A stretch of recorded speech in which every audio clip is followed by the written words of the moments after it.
No, you're not able to see my screen. Not it. No, not it. Not it. Yeah. So let us continue. Right. So yesterday we were talking about EC2, right? EC2 instances, right? So how to Yes. create an Yeah. instance, and we saw how to log into Yeah. your Windows instance. Okay. Right. So we will work with the Windows machines first, then we will go to the Linux Yeah. machines. Okay. So let me go ahead. Let me quickly create. So today we will start with the Okay. EBS volumes. Okay. We saw instances. Now let us talk about the storage for the EC2 instances, which is coming from EBS. Okay. Okay. Yeah. Okay. So we'll go here. We'll say instances. We will launch a instance. Yes.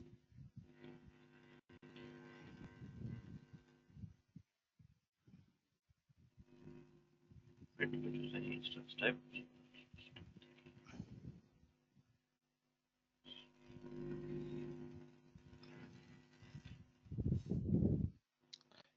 Right. We'll come back to some of these other settings. Right. I think we saw what is placement group, what is the behavior. Right.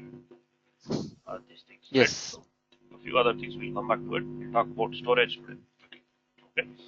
So while creating an EC2 instance, you have this storage option, right, which comes over here.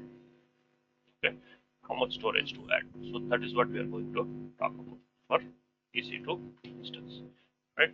So for your EC2 instances, right, the storage is going to most likely the primary storage is going to come from EBS. Okay, so EBS is it Okay. stands for Elastic Block Store, right? Plastic block store. So it Yeah. is block storage, whereas S3 is object storage. Okay? S3 is object storage. That is, it is storage on the web. Okay? Whereas EBS Yeah. is block storage. That is, it is based on block storage technology. So you might have heard of SAN and all that stuff, right? Company called Correct. EBS Correct. SAN. So EBS Yeah. is also something like SAN. It is provided by AWS, but you don't have to know anything about SAN or anything, right? But EBS is coming like SAN. So it is not on the physical hardware, right? So what is your EC2 instance? It is sitting on some hardware, right? You have your instance, right? But for it, the storage is not coming from here, right? The storage is coming from a different service called EBS. It is somewhere, it is outside the hardware, it is on the SAN. So this EBS is actually attached over the network. Technically, it is So, attached over the so network. yeah. So here, yeah. So here, this EC2 has been initiated with this EBS, right? Elastic Block Store. Yes. So we are storing the blocks in like SAN or NAS, right? No, I'm coming to that. That's what. So let me just finish it. Okay. So this EBS is like SAN. Okay. That is the background. Okay. We don't have control over the SAN or anything. But for your OS, right, it will appear like a local storage. Correct. Okay. On your server, if you open, it will show like a disk. But technically, it is attached over the, the network. Mm-hmm. But you don't have to Okay. do over the network for EBS. For that, you have separate thing called EFS, which is also attached over the network, and you use it as a share, as a network share. So EBS is not like that. So think of an EBS like a hard drive, right? So in EBS we use the term EBS volume, right? So what is a EBS volume? So think of one EBS volume to be like one disk, like one hard drive. Capacity can be anything, right? Capacity can be as low as 1 GB up to 16 TB.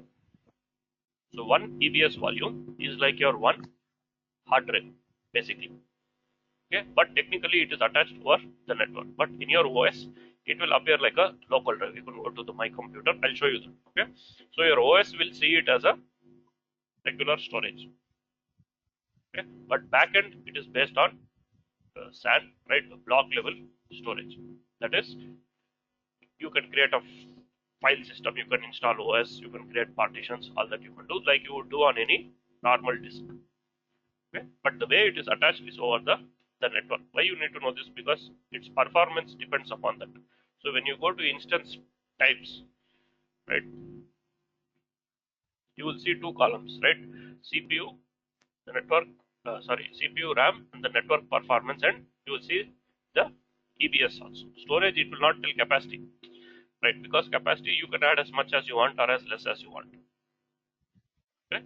So if you go to instance types like M4, M5, right? All these, most of the instance types, you will see two bandwidths. One is the network bandwidth, one is EBS bandwidth. What is the network bandwidth? Think of it as your, like the network traffic. That is your internet traffic, those kind of things. What is EBS bandwidth? That is the bandwidth available to access the EBS storage, because it is not local. It appears like a local thing, but whenever you are accessing something on that, you are actually sending the traffic over the SAN. Okay. So if this EBS bandwidth is low, then your storage performance will be lower. Okay. Capacity you can put whatever you want, right? So if you go to certain older instance types like 4 and 3, right, the EBS bandwidth is lower, right? If you see M4 large, even though it has 2 CPU, 8 GB RAM, its EBS bandwidth is only maximum is 450. But M5, if you go M5 large, it is also 2 CPU, 2 GB RAM, 2 CPU, 8 GB memory, but the EBS bandwidth is up to 4750 Mbps. Okay, so the performance of your storage will depend upon the available bandwidth also. Okay, so we will see what is bandwidth and what is IOPS and what is throughput. All those things we will see. Okay. Okay. So think of one EBS volume as one disk. Okay, as one storage disk. Okay, so you can call it a hard drive or a SSD, right? So are you aware of what is SSD? Yes. Okay. So normally what will we say? We'll say something like I have a hard disk of 80 GB or something, right? But nowadays what do you have? Your storage media is available in two types. Basically, hard disk drive, which is magnetic. Whenever you say hard disk drive, technically speaking, it's your magnetic disks. Or nowadays you have SSD, which is the solid state drives, right? So whenever we say hard disk, we generally refer to some storage capacity. Like your laptop, you will say I have a hard disk of 250 GB. So it could be a hard drive or a SSD, because nowadays a lot of laptops are coming with SSD. But basically, your storage media can be either HDD or SSD on the server. Tape drives are used for backups. That is different. Okay. So EBS also, right? EBS is what? It is storage volumes, right? So EBS is also available as either HDD or SSD. When we say HDD, which means that the backend storage for it is coming from a magnetic disk. If we say SSD, that means the storage for it is coming from a SSD, that is at the backend. So when you are creating an instance, you will say I want EBS volume of 30 GB, right? So here you see Okay. this step while creating, you are saying I want 30 GB. So what is this root is? The root volume is just the volume which has the OS. Okay, it is also EBS volume, right? But root volume means it is the volume which has the OS, that is the disk on which the OS is installed. So it is not partition. Partition is what we do inside the OS, right? So here it is, think of like one disk, 130 GB hard drive is there, right? 130 GB disk. So this 30 GB can be based on SSD or it can be based on the magnetic. Okay, so that is the two technology that is currently available, right? Capacity you can put whatever you want. There are some limits, but you can choose the capacity for the server, right? Because EBS is coming from, it is attached over the network, which is why whenever you stop and start your machine, what happens? It starts on a different host, but the same EBS volume will come back. You don't have to do any attaching or any such thing, right? Okay. Okay. Think of one EBS volume as one disk. I will not say one hard drive, because it can be either hard drive or SSD, right? So if you see, for example, let me open my computer. Okay. So if I go to here and see, right, So here what it will show? It will show me the storage that I have, right? So here how many disks do I have?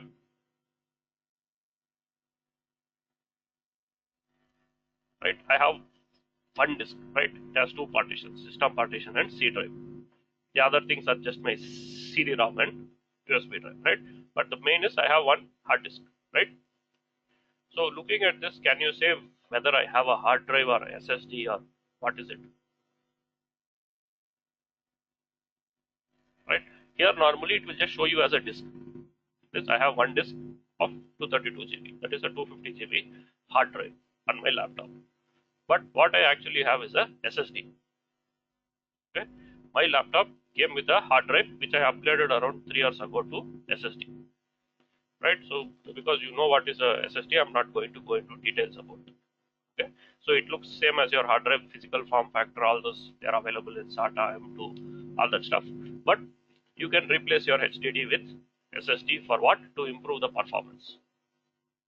Okay, so what I have is a SSD, but if you go to the disk management or whatever, it will just say it's a 250 GB drive. But the backend is, I mean, the technology, the type of drive is a SSD, right? So what is the benefit of using a SSD? It is good performance. It is going to give you very good performance compared to a SSD. So my laptop is around 6 years old or 6.5 years old, right? So I upgraded the HDD to SSD around 3 years ago, 3 or 4 years ago, I think. So if you see the performance, my laptop with the HDD used to take around a minute or a minute and a half to start up. But now with the SSD, it starts up in less than half a minute, less than 30 seconds, it boots up from zero. And when I open some applications or something, it will be very fast, right? So simply, for example, so how long do you think it will take to open a Word document normally on a normal hard drive, right? When you open Word, so it will take like 6-7 seconds, right? Normally. But see on my laptop how fast it is going to open. I'm just going to click open. Okay, so this is not Yes. because I have some Yeah. 24 GB RAM or anything. I have only 8 GB of memory. So it is because of the disk. The IO happens very fast, right? So some people what they will say system is slow, they will add more RAM. Still it will be slow, right? Because your hard drive, right, your traditional hard drive which has spinning parts, it gets slower, it gets defragmented, right? That spinning thing might have some problem. You will hear some clicking noise. It will take long time to boot. All that is not because you have no RAM. It's because your disk is not able to do that IO fast enough, right? So whenever you boot, it has to load the OS, open the files. So it takes more time. You can see almost 80% improvement. What it did, 200% improvement in speed by just replacing your HDD with SSD, opening files or booting up. So sometimes if you see people working with Photoshop or something, right? Old systems when they open a file, it takes long time to open, like a minute or so to open some big files, right? So that again, to a certain extent, Yes. RAM is important, but when you're accessing stuff on the disk, right? When you're opening a file, it has to open from the disk first, right? So your SSDs will be much faster than HDD, right? So nowadays, a lot of laptops are coming with SSDs pre-installed, right? Or you can add them if you want. Now the prices are also dropping, but they are still comparatively more expensive than hard drive, right? So the same 250 GB SSD will now cost you around 4 to 5,000 rupees. Right, when I bought it, it was 6,000 rupees. Right, so the cost is higher, but the performance is much better. Right, okay. So how do you Okay. measure the performance? That is the next thing. For any storage, how do you measure the performance? Not just EBS. Right. So when you are going to buy hard drive or whatever, you will see something like 7,500 RPM or something like that. Right, 5,000 RPM.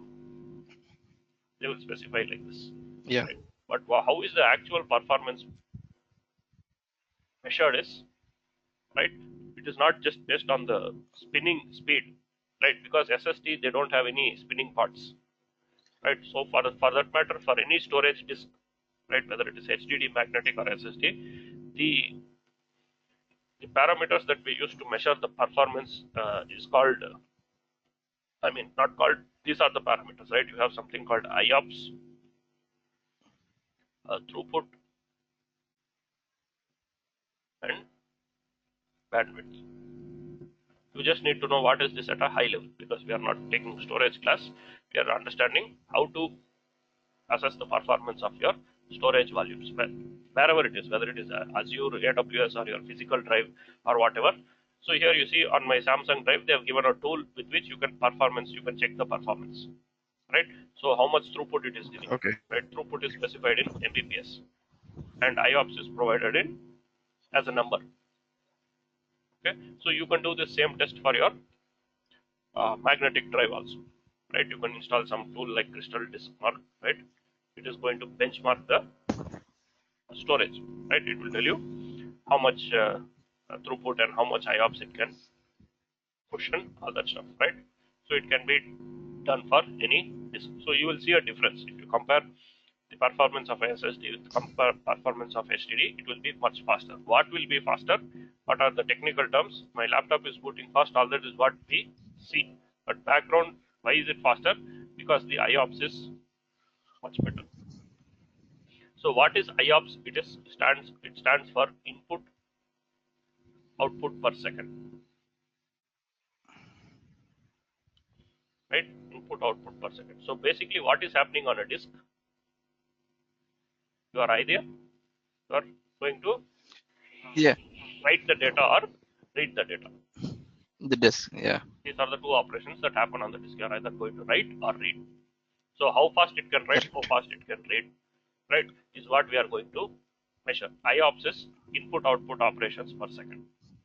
Some people say input output operations, but the actual thing is input output per second. So what is this is basically you are measuring the speed at which it can do the reads and writes. That is small reads and writes. IOPS is usually for small reads and writes, because most of the time you are doing small reads and writes. Right? Every day you are not copying 100 GB of files at one shot, right? You are opening some small document, you are editing, right? You are doing small changes, right? Yes. So IOPS is it is the measure of uh, non-continuous reads and writes, right? That is like small reads and writes, right? So higher the IOPS, the faster your disk, something like that. Lots of the read write is going to be faster.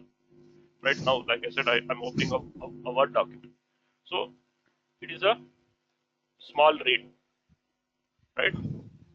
So like this, so when I'm saving something, right, like a small write or something like that, right? So this is what we call IOPS. Suppose you're using a database. So what happens in a database, right? Usually a lot of small read and writes are going to happen most of the time, most of the databases, right? You have some data which is stored, right? And a lot of applications are going to access the data or what do you say, store data on it. So you are not going to write hundreds of GB in one shot, right, on a database most of the time, right? It will be accessing small one record or hundreds of records or something. So they are small amounts of data that are frequently accessed most of the time. Okay, so IOPS is a measure of that. So higher the IOPS, the faster the read and writes are going to be. So if you see this Samsung drive, they claim that it can provide up to 97,000 IOPS for read or for write, right?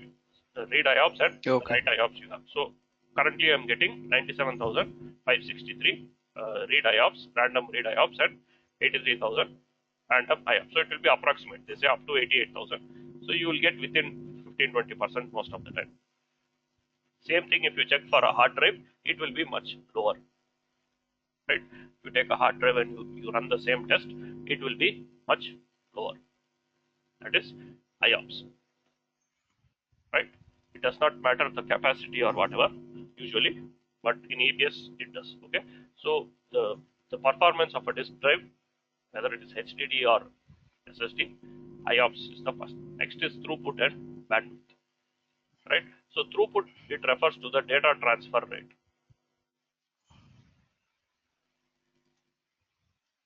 Data transfer rate to and from the storage. This is usually as a measure for large files. So this is in Mbps, megabytes per second, right? And bandwidth is, Okay. so what is bandwidth then? Throughput is, we are saying Mbps. Then what is bandwidth? So say at home you have a 100 Mbps internet connection, So what is the bandwidth? 100 Mbps, right? So bandwidth is the, think of it as the width of the pipe, right? So you have 100 Mbps bandwidth, but at your home you have 3 computers. Okay. So do you think Okay. everybody will get 100 Mbps? Alright, all the No. time you will not get 100. Suppose you are watching something on YouTube. Let us say you have only one computer. You are watching some YouTube video. So do you think the video is coming at 100 Mbps speed for you? No.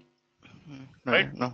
Bandwidth, what is available is 100 Mbps. So what is going through it actually is the throughput. How much are you actually getting? Bandwidth is the total width of the pipe. Throughput is what you are actually getting. If you have 3 machines, each will not get 100. Each may get some 15-20 Mbps or 25 Mbps, right? So throughput is, so each machine is getting like 15 or 20 Mbps or something. So that is what is throughput, right? Bandwidth is the total possible speed, Okay. right? Total possible speed, right? Anything, whether it is EBS network or your internet network, that is what is bandwidth, the total possible speed that the data can move in the network, right? So it is the pipe, right? The width of the pipe, not the actual speed at which the data is going, right? So the actual speed at which the data is going depends on different factors, right? So these are the 3, parameters based on which you measure the storage device's performance. The higher these numbers, the better it is for certain workloads. So very simple example, say you have a car. Let us say you have a Swift, right? And I have a truck. Okay, so which is faster? Yeah. Swift is faster. So you are saying Swift is faster. But if I have to take 2 tons of load, then which is better? Truck is better. Truck is better. But now if I put 2 ton of load, which will be faster? The truck will probably be faster. It will be better, right? So it depends on what you are trying to do. Are you trying to move large amounts of data, or you are trying to do small amounts of data, right? Okay. So this Swift also will have some throughput, but its main thing is IOPS. That is, it can move small loads faster. Truck also has IOPS, but its main parameter is throughput, right? So both will have IOPS and throughput, right? But the main parameter which we look at is, for the truck we look at throughput, for car we look at IOPS, right? It does not mean car does not have throughput or whatever, it has, but it is relatively lower. Its main attribute is IOPS. So same thing for the storage device, because you have different options available, right? For certain workloads SSD is better, for certain workloads HDD is better. So HDD is better if you are moving large amounts of data, because normally if you see a lot of people, what they will do on their laptop, they will have SSD plus HDD. They will store big files, that is large files like movies, those type of things, less frequently accessed but large files on HDD. Frequently accessed files, programs and applications, they will install on SSD, right? Because each has their own benefits. It is not like SSD is faster. Most of the use cases it is faster, but for moving large amounts of data, storing large amounts of data, HDD is better, more suited and cheaper also, right? Okay. So this is in general any storage. So this applies to EBS also. Okay, so this applies to your EBS volumes also.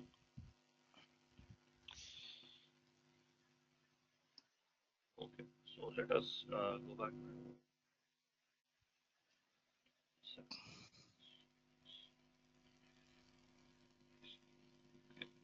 Let us go back here. So now when we come to EBS volumes, we call them EBS volumes. Okay, so in EBS volumes now you have different types. Okay, so if you go to the shop and say I want a 80 GB storage, right, or 180 GB storage or something, you will ask what you want. right? Do you want external drive, SSD, HDD, USB drive, right? What type of storage you want, right? So same thing, something similar over here, right? In EBS, right? EBS is basically, remember, it is storage for your instances. Storage for instances. It is not like S3, right? So if I give you a hard drive, right? If I give you a hard drive, how can you access the data in it, right? You have to connect it to some machine, right? You can't access the data on a hard drive over the internet, right? It has to be connected to some machine. Only then you can know what is there in the hard drive. By looking at the hard drive, you will not know what is there inside. Same thing with EBS. Correct. It is not like S3 that you can open from AWS and see, right? At the AWS side, it will just show you the disk. So AWS side, think of it as I'm giving you a physical hard drive in your hand. What you will be able to say by looking at the hard drive, you will say it is some capacity, some manufacturer, whether it is SSD or HDD. You will not be able to tell how much data is there in that, what is the free space, what is the partition, all that. You will know only when you connect to the machine. Okay, from outside, by looking at it, you will be able to see what is its capacity, what is the manufacturer, whether it is HDD or SSD, right? You cannot look at the data Yes. without connecting it. EBS also same thing. Like S3, you cannot open in AWS console and check. If you want to access the EBS volume, it has to be connected to a machine. That is your EC2 instance. Okay? It is storage for the instances. It is not online storage or anything, right? It is connected to your machine. Then you can access the data online. That is, you have to log into the machine. Okay, so it is like a disk for your instance. It is not used for anything else. Okay. Yeah, yeah. So in EBS, you have different volume types. AWS gives you 6 volume types. No, right, till last month it was only 5. Now they have added another volume type. So now there are totally 6 volume types, right? Out of 6, the 5 volumes are used regularly. One is very old one. Nobody uses it anymore. Because when EBS started, they had only one volume type, right? Then they have added the other 5 over a period of 4 or 5 years, right? So currently, as of today, there are 6 volume types, right? So I will just put them down, right? The first one is called the general purpose, right? The second one is called provisioned IOPS. It is called provisioned IOPS SSD. This is called IO1. This is called GP2. And the third one is the new one. It is also called provisioned IOPS, right? SSD. But it is called IO2. And then you have something called throughput optimized HDD, which is called ST1. Then you have cold HDD, which is called SC1. And then you have EBS magnetic, which is also based on HDD. This is called standard. So this last one is the previous generation. Nobody uses this anymore, but it is still available. When AWS started, they had only magnetic storage. So this SSDs, they came around 2013. Okay, so prior to that, everything was on something called magnetic, right? So this is still available, EBS magnetic. It is now called EBS magnetic or standard, but nobody uses this anymore. Okay, nobody uses it. Is the previous generation HDD. So these volumes are based on what storage? What is the backend storage for these volumes? That is what I have written, SSD or HDD. So a general purpose volume is a EBS volume which uses SSD as the backend storage. Suppose you create a EBS volume of type GP2. So what is this thing GP2 IO1? It is the programmatic name. Okay, API name. because when you're doing in the what you say as a infrastructure as code or whatever, you can't say create general purpose SSD, right? You say GP2, create volume GP2, something like that, right? So GP2 stands for the general purpose SSD volume. It is the programmatic name or the API name. So people will say create a GP2 volume. GP2 means they are referring to the general purpose SSD volume. In the console, you will see it as general purpose bracket GP2, but when you are doing it programmatically, you need to specify it as GP2. Right? GP2 refers to the general purpose SSD volume. Okay, same thing. IO1 refers to provisioned IOPS SSD. IO2 also refers to provisioned IOPS SSD. It is the new one. This is the new one. Right? New means the latest. Right? Then you have throughput optimized and cold HDD. So this GP2 volume, its backend storage is SSD.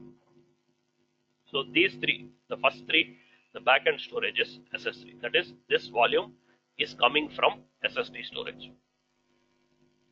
Okay, this volume is coming from a SSD storage, and these three are based on HDD. That is the magnetic storage. Throughput optimized, as the name says, throughput optimized HDD, cold HDD. So these volumes come from a HDD backend. That is, think of the EBS as some big SAN, right? AWS has a lot of storage. So when you say GP2, the storage is assigned from a SSD. Okay. So you have three volumes which are based on SSDs, three which are based on HDDs, and the last one nobody really uses, so we will remove that. Probably I'll show you in the comparison table, but practically nobody uses this anymore. It is not recommended to use also, no benefits, right? So similar to your EC2 instances, now you have multiple volume types. Which volume type are you going to use, right? So like I said, it depends upon the workload, what type of workload you are going to do. You have to choose a appropriate volume. So mostly people start off with the general purpose SSD because it provides a balance of performance and cost. For most small, medium applications, small databases, you can use the general purpose SSD. If you have a workload where it is IO intensive, like a database, transactional workloads, databases, what do you say, relational databases or NoSQL databases, right? Mostly for database or transactional related workloads, it is recommended to use the provisioned IOPS types, either IO1 or IO2. The difference between IO1 and IO2 is the durability is higher and the performances, you get higher performance. Both are called provisioned IOPS. IO1 has been there for at least 6 years now, I think. IO2 is the new one. It provides slightly higher performance and it costs more also. Okay, so these three are based on solid state drives, SSD drives at the backend. I'll show you the comparison. Just giving you a high level introduction. And then you have throughput optimized and cold HDD. These two are based on hard disk drives. This is your magnetic storage. So these two are used when you need to store large amounts of data, right? Throughput optimized is used for large amounts of frequently accessed data, and cold HDD can be used for large amounts of infrequently accessed data. Accordingly, the cost will vary. The most expensive is this, right? Most expensive is IO2, followed by IO1, followed by this thing, then this thing, and cold HDD is the cheapest. Cheapest means I'm talking in terms of per GB capacity. Okay, in terms of per GB, the pricing is going to be something like this. The most expensive is IO2, followed by IO1, then GP2, then throughput optimized and cold HDD. And again, each have its own benefits and what you say limitations. Those things. That's what we will see now. Okay. And one more thing to remember is the root volume. Whenever you are creating a EC2 instance, the root volume, if it is an EBS, mostly it will be an EBS, right? 99.9% of the time people use root volume as EBS. There is another option also, we will see that, but for now just think that EBS is the storage option for your instances, right? So the root volume can be only either the first three or the old EBS magnetic, right? The root volume can either be One of these three are this. These two cannot be the root volume. Right here, if you go to the volume type, you will see only general purpose, provisioned IOPS IO1, IO2, and magnetic standard. You will not see cold HDD and throughput optimized HDD because those two cannot be the root volume. They can only be additional volumes. Right, your additional volume can be any of the six, which includes throughput and cold HDD. Okay, these two can only be additional volumes. They can never be the root volume because this comes in the exam. Okay, remember the root volume can only be the three SSDs or the magnetic standard. Okay, or we have another thing called instance store, but it will never be throughput optimized or cold HDD. These are only for additional drives. Okay, and the minimum capacity for throughput optimized and cold HDD is 500 GB. You cannot have a volume that is smaller than 500 GB for cold HDD or throughput optimized. But your other EBS volumes, like if you take the general purpose, it can be from 1 GB up to 16 TB. If it is provisioned IOPS, the minimum is, I think, 4 GB. I'll show you the table, right? The minimum size for a provisioned IOPS volume, that is IO1 or IO2, is 4 GB. For GP2, it is 1 GB. For cold HDD, it is 500 GB, and throughput it is 500. You can't create a volume smaller than this. Okay, so your instance can have multiple volumes attached to it, right? So you are creating a Windows machine, does not mean it should have only the general purpose or whatever. As many disks as your OS supports, you can attach, and each disk can be a different type also. Okay, so like I said, on your machine, if you are having a database, maybe the root volume will be GP2. The volume on which you are going to put your database, you can create provisioned IOPS, right? Because it will access that particular disk. And if you are taking some backups or you store large files, then you can have a throughput optimized volume for that. Volume means think of each of these as one hard drive connected to your machine. Okay, so you can have any combination that you want. Okay, so we will start off with default. Obviously, you can't remove the root volume because root volume has the OS. You can use the default GP2 or you can change it to whatever you want. Okay, we will keep it with the general purpose. So I'm not adding any volumes now. We will add the volumes later. You can do it here also. If you want, maybe I'll add a volume here of 1 GB, right, of GP2, right, and we will create this machine.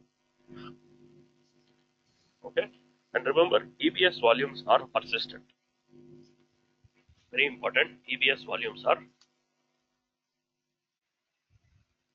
persistent. Persistent means what? You can remove your instance, but you can still keep the volume, right? It's like your laptop, right? You can throw your laptop outside, right, if it is damaged, but you can remove the hard drive and keep it aside. You can connect it to another machine, right? Same thing with EBS volumes, right? EBS volumes is like a disk. You can keep the disk, you can remove your machine, or you can throw both of them outside. So normally when you create a EC2 instance, right, the root volume, its default behavior is to delete on termination. What is delete on termination? That is, when you terminate your EC2 instance, this EBS volume is also terminated. That is, it is deleted by default. Okay. If you uncheck this, when you terminate your machine, this volume will still be there. That is, you are giving up the instance. That is CPU and RAM. You don't want it, but you want to keep the storage for something. You want to attach this to a different machine, you can do it. Okay, so this delete on termination, be careful. By default, it is enabled for the root volume. So when you terminate your instance, your root volume is also removed. If you have some data on it, you want to retain the volume, you have to uncheck this. Delete on termination should be unchecked. Same thing for the additional volumes. Now say I'm adding an additional volume. By default, the delete on termination is not enabled. So when I terminate this machine, right, if I keep the setting like this and I terminate the machine, the root volume will be gone, but my additional volume will still be there. So I can connect this to another machine and access the data if I want to. Right? So you can set this also to delete on termination, then this volume will be terminated when your instance is terminated. You cannot get your volume back. So if you have some data, important data that you want to retain, make sure the delete on termination is not enabled.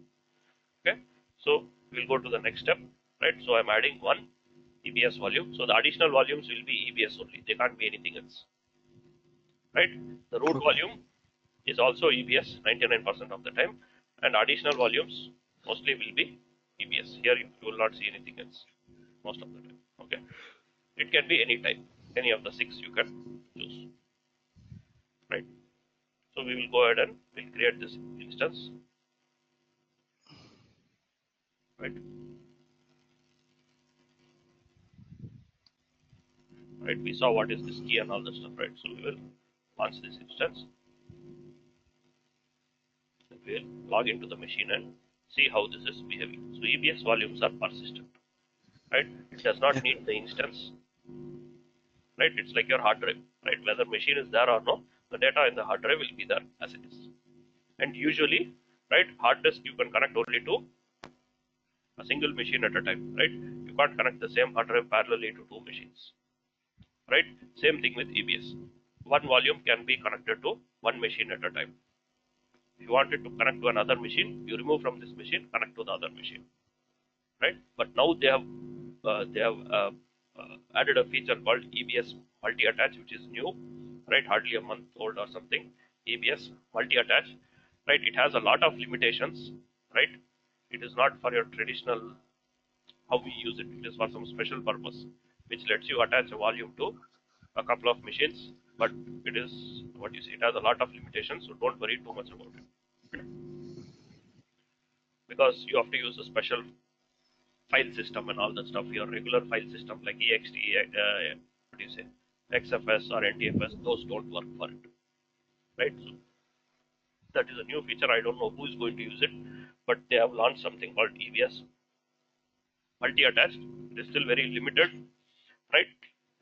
But practically speaking, your EBS volume can be attached to one instance at a time.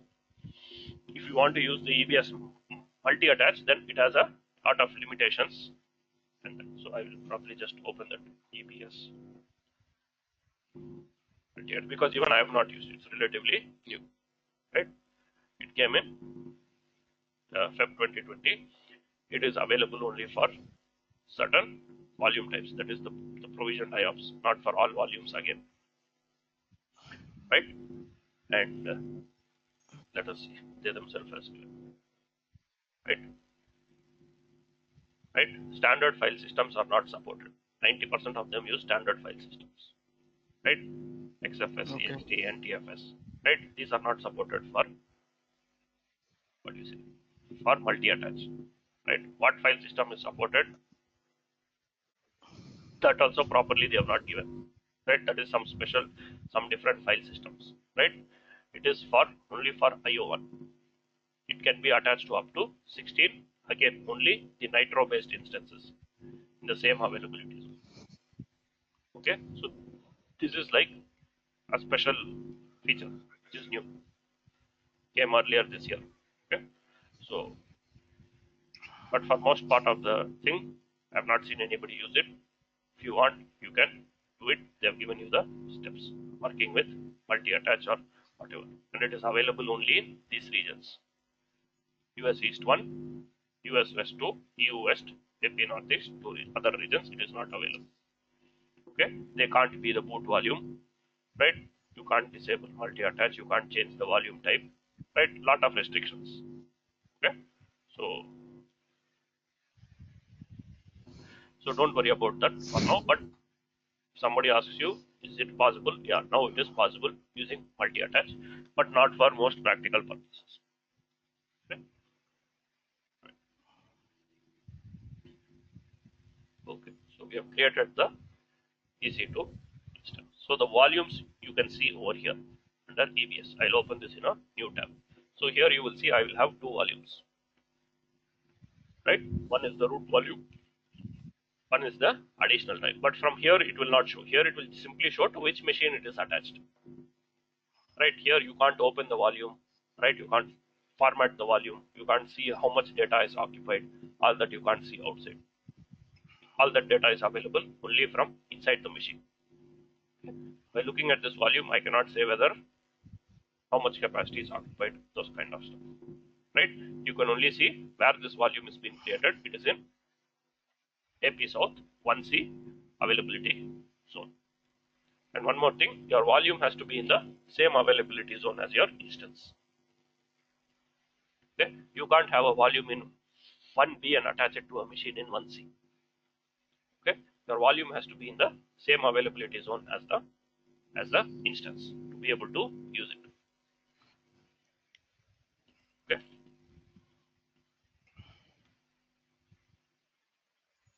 Okay. So we have these things here. So what was I coming to? So let us log into this machine.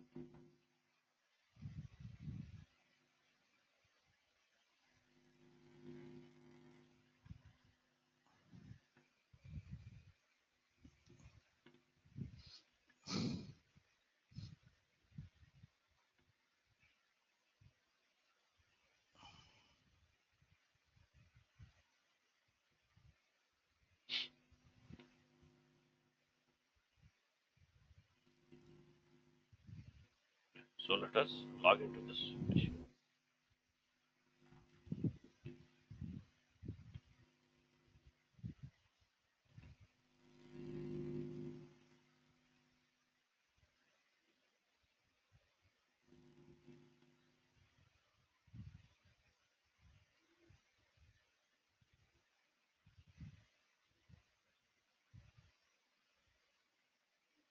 So what you do inside the OS is specific to the OS that you are using, right? In Windows, you have a certain way of formatting the drives. In Linux, a certain way, right? So all that is specific to the OS that you are using, the commands and all that stuff, right? Commands are GUI that is inside the OS, right? Because here, if I go to disk management, so let me open my computer first. So here you will see CND. It appears like a local drive. You don't have to do any network mapping, those kind of thing you don't have to do. But this is actually coming from EBS. So we have the root volume which was 30 GB and I added an additional disk which was 1 GB. So what file system it has, what is the capacity, all that is visible only from inside the OS. You can't see these details from outside. You can't open the volume in AWS. Right? It has to be connected to an instance for you to be able to access that data. If you go to the disk management, it will show up as 2 disks. It will not say whether it is EBS or GP2 or whatever. So we have that information in here. Here you can see what volume type it is, what is its IOPS, certain details you can see here, to which machine it is attached to. Okay. By looking at it from outside, you cannot say whether it has a file system partition or is it an empty disk or what is there in that, we don't know. Okay.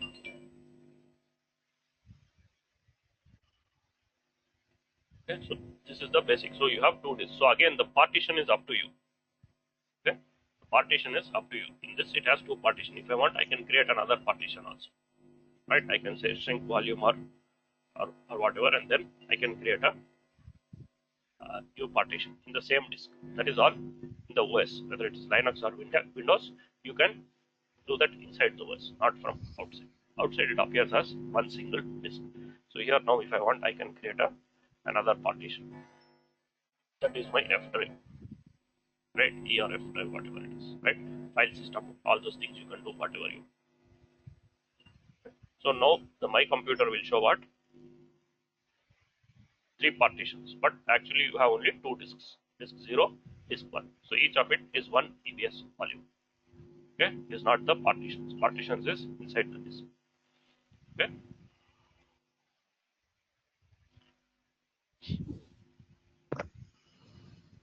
So what are these volume types? Both are GP2. Both are GP2. That is the general purpose. Okay. So we will go to the volume types. Okay. I'll open the table. They have a simple table from which you can get the information. It is EBS volumes, like a comparison.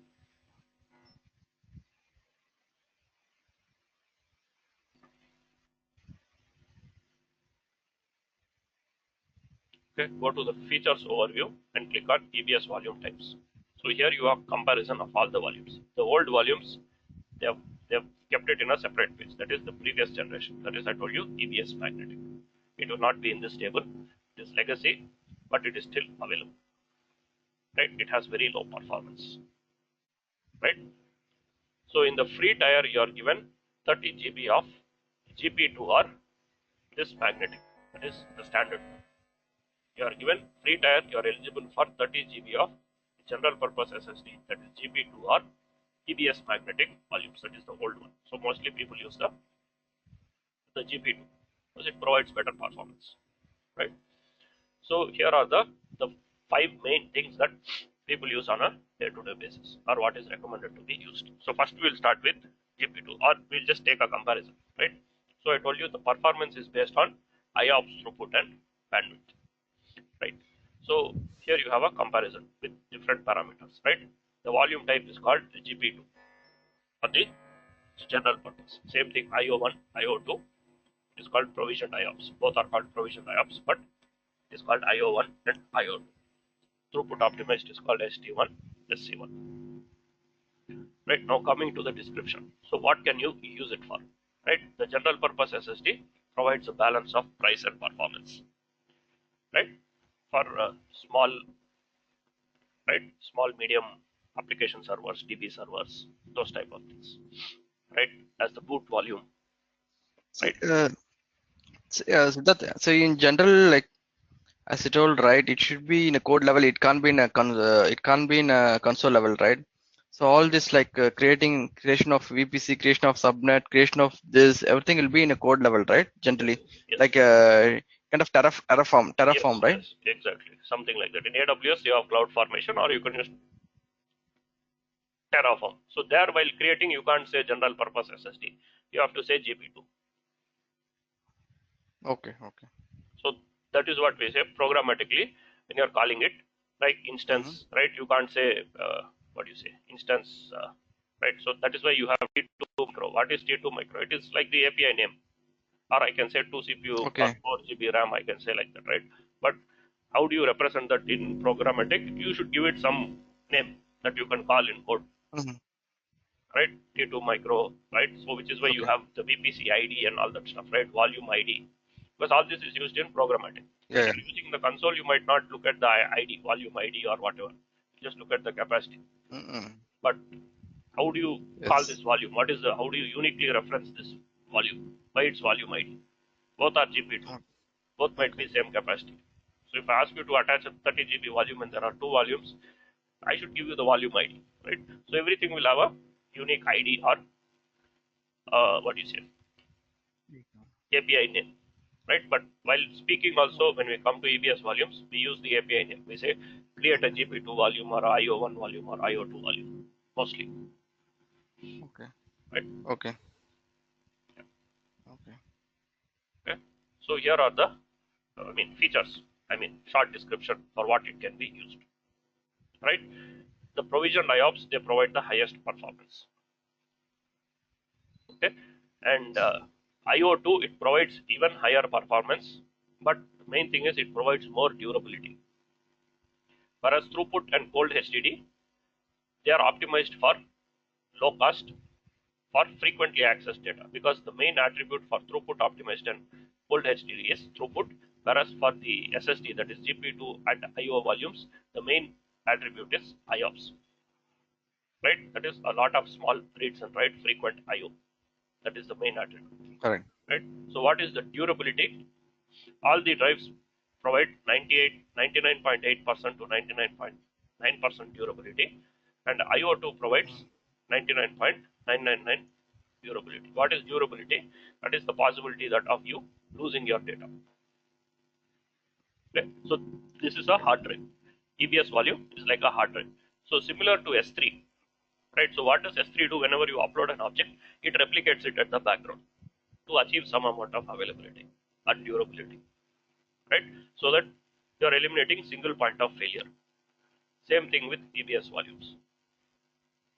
Okay, so whenever you create a EBS volume, you get one EBS volume, just like how you saw in the Windows, right? You have a 30 GB volume, Correct.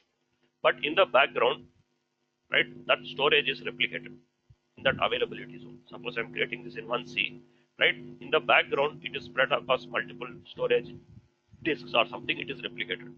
That is why they are able to provide that up to 99.9% durability. That is, it is not like they are giving you a single disk. Okay, backend Right. they are doing the replication in that same availability zone, not across availability zones. Right, your EBS volumes are replicated in the same availability zone so that the data is stored across multiple disks, so that there is no single point of failure. But still, there is a possibility of some data being corrupted or some volume being corrupted. Right, it is possible because it is storage. It depends on hard drives in the backend. They can go bad, and mostly it will try to recover automatically. You might not even notice the failure, but sometimes you may. So how to prevent that, how to minimize that, there is a way. Okay, so that is what they mean by the durability. Nobody can give 100%. You are responsible for your backups. Okay, Okay. you are responsible for the backups. The possibility is very low, but it is still possible. I have seen a couple of cases where it has happened, but mostly data loss is again not as common as you would in a traditional hard drive, right? So right, but it can happen. Right, your volumes can have problems, and there are ways to recover the volumes or to minimize the chance of failure. There are certain things that you can, but the main thing of IO2 is higher durability, whereas all the others have only 99.9% of durability. Okay, and use Okay. cases like we said, that the GP2 is used for the boot volumes, the low latency, small dev test or small databases. But if you have IO intensive workloads, that is related to databases, whether it is NoSQL or relational databases, right? It is recommended to use provisioned IOPS, either IO1 or IO2. You can use provisioned IOPS for your boot volume also. If you are installing the database on the boot volume itself, then you make the boot volume provisioned IOPS. It is supported, right? These three can be the boot volume. These two cannot be the boot volume. These two are only for additional storage. These three can act as the boot volume plus additional storage, right? The API name is called this, right? Programmatic name. And what are the capacities which they are available?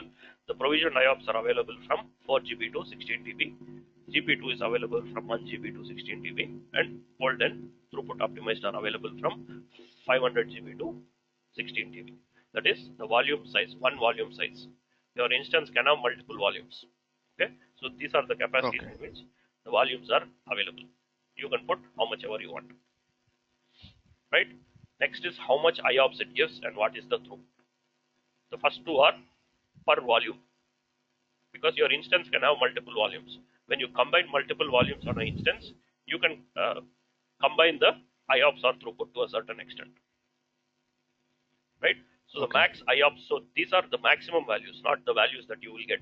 The practical values you get are different. We will see how to calculate that or how much you will get. Okay, so these are the maximum values. What is the maximum IOPS per volume?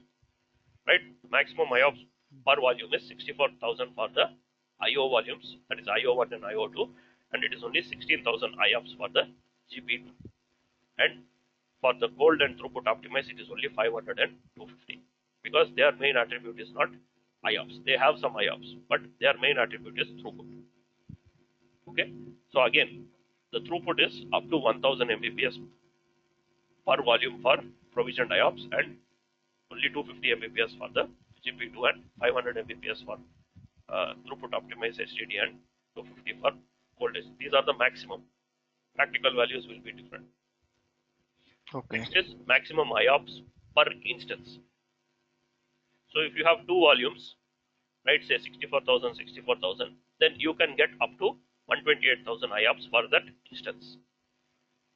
Right, because the volume is going to be attached to the instance. Some persons might have one volume, some people might have two volumes, because remember, these are over the, the network, right? You have EC2, right? You have EBS volume, you have another EBS volume. If you have two volumes attached, suppose this volume is providing 64,000, this volume is providing 64,000, then your OS can, your machine can take advantage of that, right? It can Okay. access this volume at 64,000 IOPS, this volume at 64,000 IOPS. That is, your total instance is pushing 128,000 IOPS, but each volume can do only 64,000.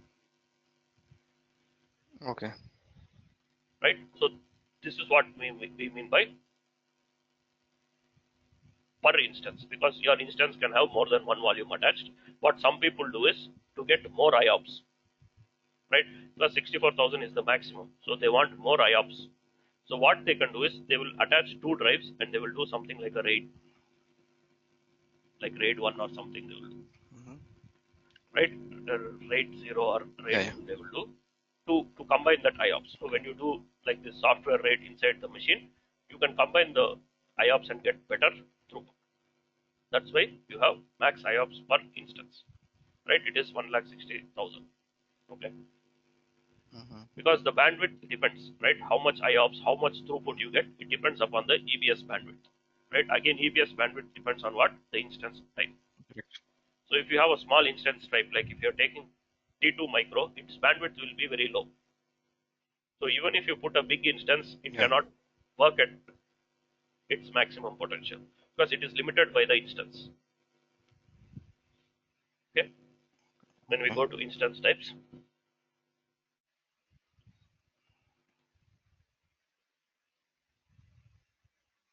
it suppose you take M4, let us say the previous generation. So even if your volume is able to give say 1000 Mbps, right? M4 will support only maximum to 450, right? Suppose you have three volumes, right? Each volume has 450 Mbps, but still the total instance can push only 450. So you are limited over there, right? And M4 large can only provide Yeah. up to 450 Mbps. So your instance type also depends upon the network performance. That is not only your the network internet or LAN traffic, but also the EBPS, EBS bandwidth. So if your machine is feeling slow because of storage, then probably you need to go to the larger instance type, right? But the new instance types, most of them they provide good bandwidth, right? It starts off itself with 4,750 per EBS. Okay, so you can have three or four volumes. Each volume will be able to work at its maximum most of the time, right? Hmm. Right. So max throughput per instance is 4750, right? That is okay. And then you have the price, right? The price, basic price is per GB for everything. But for these three, you pay per GB. There is no additional cost. Okay. So here EBS is not like S3, right? Whether you use the storage or no, you pay for that price. It is not like whatever you use. In S3, you pay for what you use. In EBS, if you create a volume, right? So here you see I have two volumes, 30 GB, 1 GB. So I pay for 30 GB and 1 GB. I pay for both. Does not matter whether I'm using or not using, right? Whether it is attached to the machine or not attached, it does not matter. Whether half of it is free or it is full, it does not matter. You pay for the capacity that you provision, okay, for EBS volumes, right? So for these three, that is Okay. provision IOPS, cold and throughput, it is a fixed price, so much per GB per month. For provision IOPS, it is also per GB per month, but you pay for IOPS also, right? You pay a small additional fee for the IOPS. That is why it is expensive, right? The main attribute, like I said, is for the first three is IOPS, and for IO2 the durability is slightly higher, and for the throughput optimized and cold HDD, the main attribute is Mbps.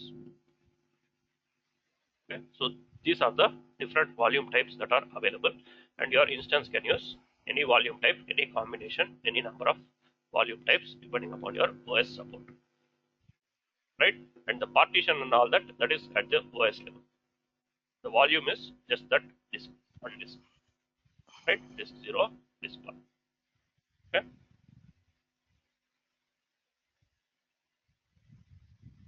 all right.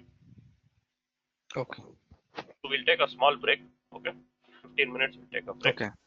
and then we will continue. We will see how to attach volumes, how to modify volumes, all that stuff. We'll see. Okay. Okay. Yeah. Sure. So let us continue. So we saw what are the features of the EBS volumes, right? So we'll continue, we'll try to use the volumes. Okay. So first we'll talk about the GP2 volume. Okay. Then we'll see how to attach the volumes Okay. and all that.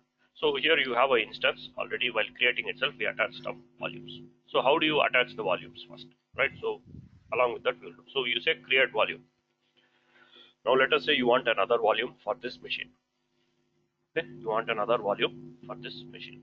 So how do you do that? You go and say create volume, right? And you specify the volume type. Okay, what type of volume you want. Okay, so we'll go with GP2 first. Okay, so how you attach it is the same, just the volume type can be anything.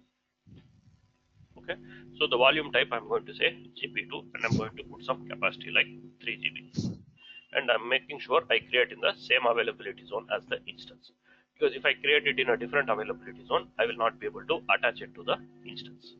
Okay, so these are the three basic things, right? Volume type, the size, and the availability zone, right? We'll come back to snapshot and all that later, right?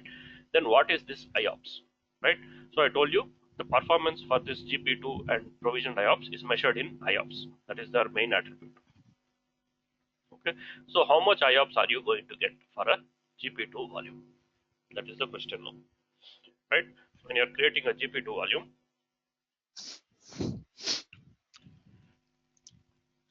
right? When you are creating a GP2 volume, question is what is the IOPS that you get, right? So here in that example, you see that I put a 3 GB volume, right? The gas size I said 3 GB, and it is saying IOPS is 100/3000. So what is this 100/3000? So here if I go and change the volume size, so let us say I put 20, still it is saying 100/3000. If I put 100, then it is saying 300/3000. And what is the maximum size? 16 TB. So if I put like 2 TB, say approximately, so it is saying 6000 IOPS. For some values it is showing some number slash some number. So what is this? So how is this calculated? So the amount of IOPS that you get for a GP2 volume, this is for GP2 volume. So for the GP2 volume, how much IOPS it provides or how much IOPS you get is calculated based on the size of the volume with some min and max, right? So the minimum IOPS is 100 for GP2, right? Maximum IOPS is 16,000, right? This is the absolute minimum and maximum IOPS that a GP2 volume can provide. So within this, how much do you actually get? That depends to an extent on the volume size. So what the guarantee is, right? 3 times the capacity or 100 IOPS, whichever is higher, right? 3 times the capacity or minimum 100 IOPS, whichever is higher, or the absolute maximum is with a maximum of, you can say something like this, with a maximum of 16,000. Okay, this is for GP2. How much IOPS you get is either 3 times the capacity or a minimum of 100 IOPS, whichever is higher, and the maximum limit is 16,000. Right? What is that /3000? I'll come back to that. Now we are talking about this first number. Right? So here if you see, if I say, right, 20 GB volume, so it will say IOPS is 100. Why it is saying 100? Because 3 IOPS per GB means what? 3 into 20. That is 60 IOPS, but it is lower than 100. So 100 is guaranteed.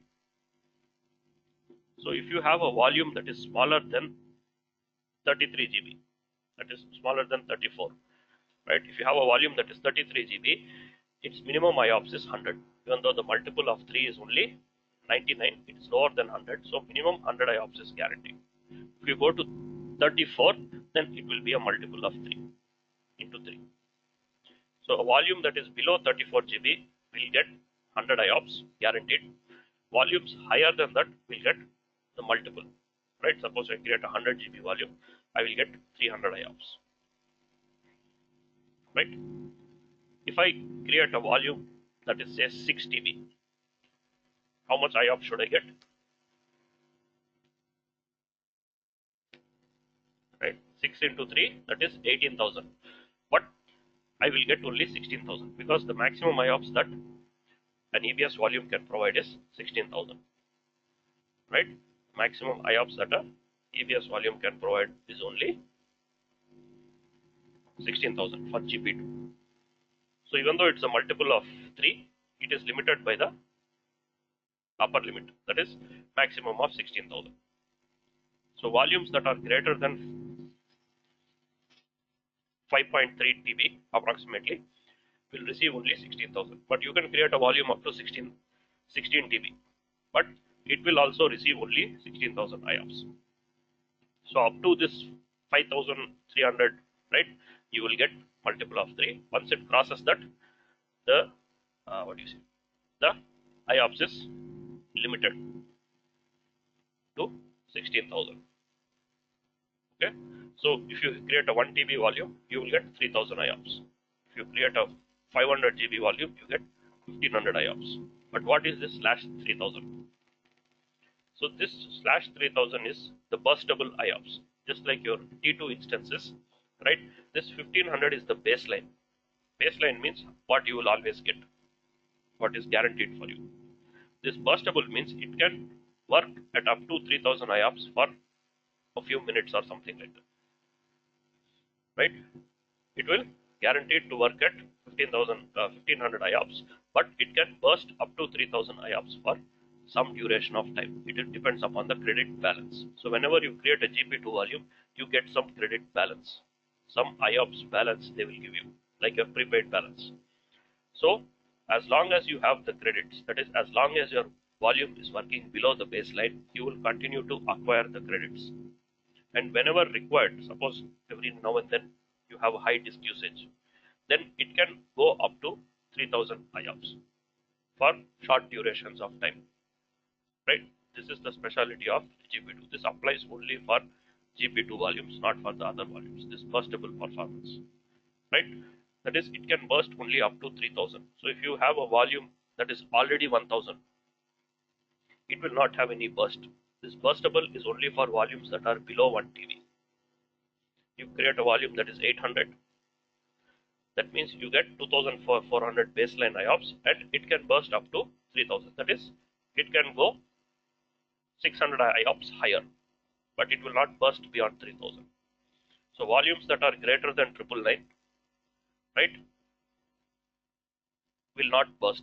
They will get the 3 times multiple or 16,000, whichever is maximum. So if I create a 2 TB volume, it will get 6,000 IOPS. It is not going to burst beyond that. It gets consistent 6,000. That burstable performance is for volumes that are less than 1 TB or 1000 GB. Okay, so this is only for GP2. This is how you know how much IOPS you can get for your volume. It basically depends upon the volume size. You cannot specify I want 100 GB volume, but I want 3000 IOPS. You can't say that. Your IOPS is calculated based on the size of the volume with these limitations or conditions. But if you go to the provisioned IOPS, here you can specify how much IOPS you want, right? Suppose you want good IOPS, but you don't want too much storage. For you, 100 GB storage is enough, right? So if you create 100 GB storage in GP2, you will get only 300 IOPS baseline. It can burst up to 3000, but consistently it does not give 3000. But let us say you want 3000 IOPS consistently, you are having a high transactional workload database, right? So if you wanted 3000 IOPS in the GP2, then you might have to create something like a 1 TB drive to get the 3000 IOPS, right? And its performance is also, even though it is 3000 IOPS, it is slightly lower than provisioned IOPS. So you can create a provisioned IOPS volume. Suppose you just need 100 GB of storage, but you want more IOPS, you can specify that. You can specify how much IOPS you want.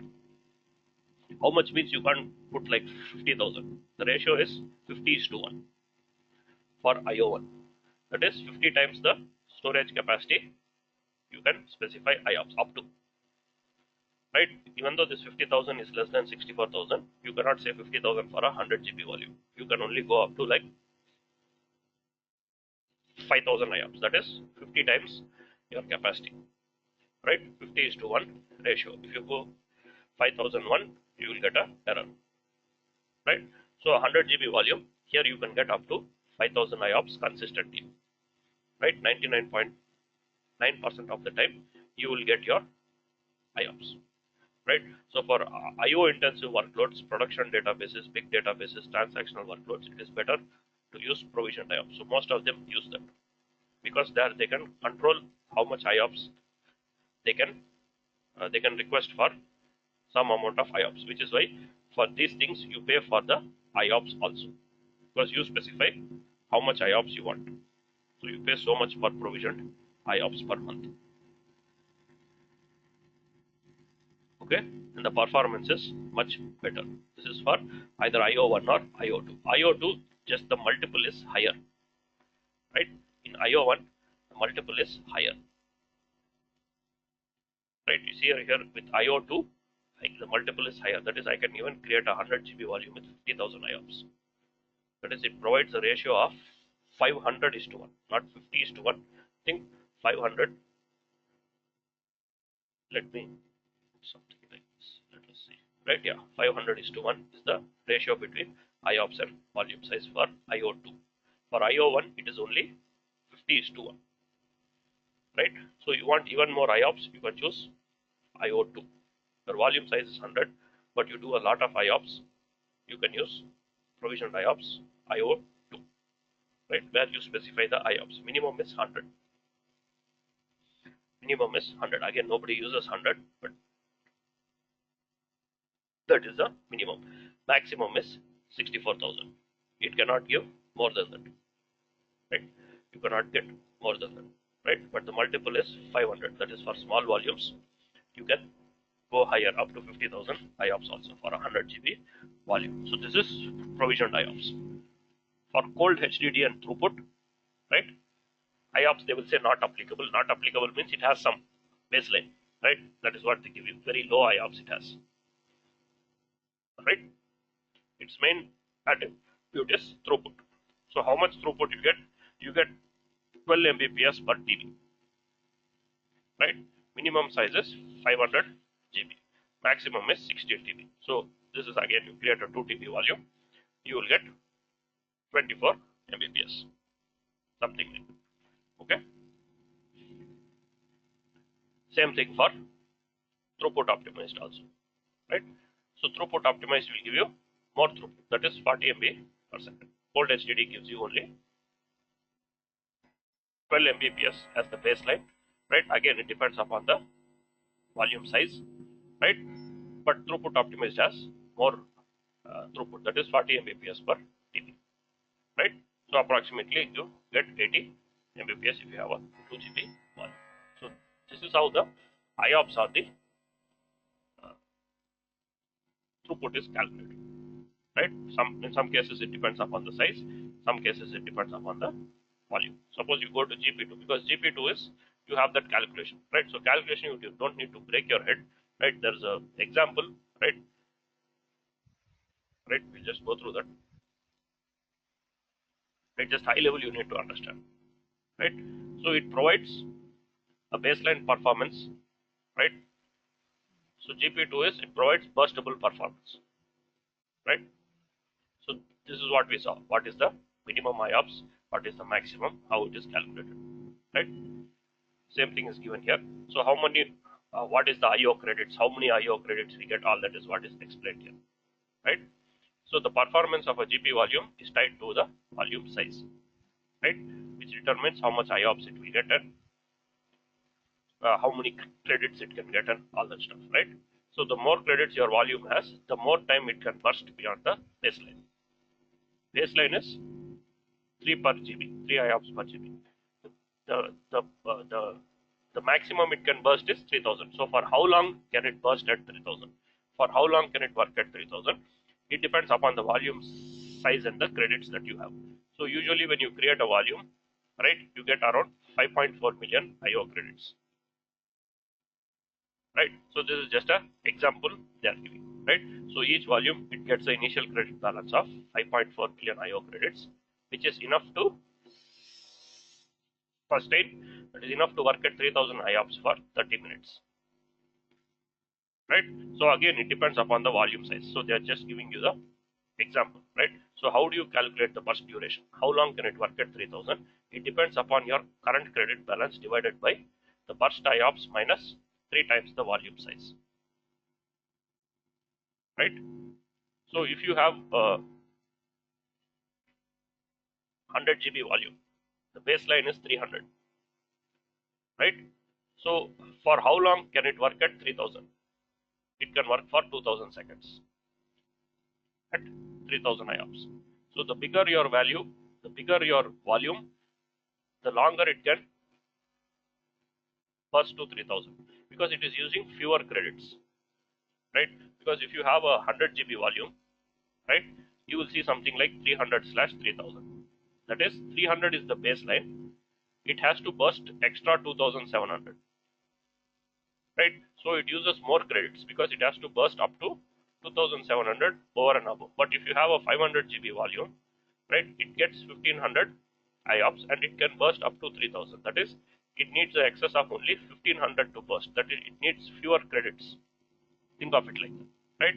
So this 500 GB volume can burst at 3000 IOPS for more number of time, for longer time. So maybe this can burst at 3000 for 20 minutes, whereas a 100 GB volume may be able to burst, may be able to work at 3000 IOPS only for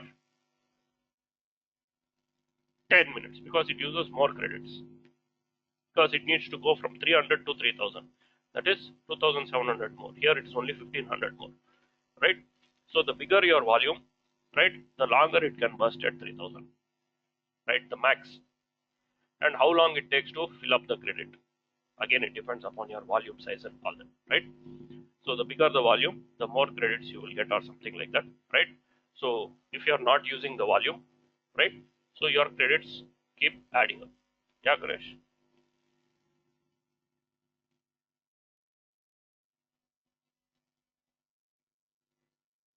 So, Yes. so give me 2 minutes, I'll be back. Okay. Okay, okay, okay, okay.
Okay. So is my screen visible, man? Yeah, it's visible. Yeah. Okay. So this is what I was talking about, right? So how much IOPS can it? How long can it burst at the IOPS? So that is what is given here in the calculation. Okay. So Okay. this is only for GP2 volumes, right? So you don't need to go so much deep into the calculation, right? Because in the monitoring you can see usually in the volumes, right? You will be able to see what is your credit balance, right? Over here, if you choose the volume, you go to the monitoring, right? You can see what is the throughput, right? What is the bandwidth, right? What is the queue length, right? What is the balance, right? We have 100% of our balance, right? Because we haven't yet used it much, right? So you can see this, right? You can monitor this thing, but how it is calculated is based on this, right? Based on the credits. How long it can burst at 3000 depends upon how much balance you have divided by the burst IOPS minus 3 times the volume size. They've just given some example, right? What happens if you empty your credit balance? If you don't have any, if your credit balance is empty, then you will get the baseline performance, right? The performance of the volume remains at the baseline, right? And the throughput is reduced to the baseline IOPS multiplied by the maximum IO size. And throughput can never exceed 250 Mbps, right? When your IO demand drops below the baseline, right, then unused credits are added to the IO balance. So if you are not using the baseline, you are using below the baseline, then you acquire some credits. That is what is happening. And what is the throughput performance? This is how it is calculated, right? The volume size into IOPS per GB into IO size in KB. This is all storage related stuff. So deep you don't need to go, but if you want to calculate, you can calculate like this, right? This is how the calculation is done in AWS, right?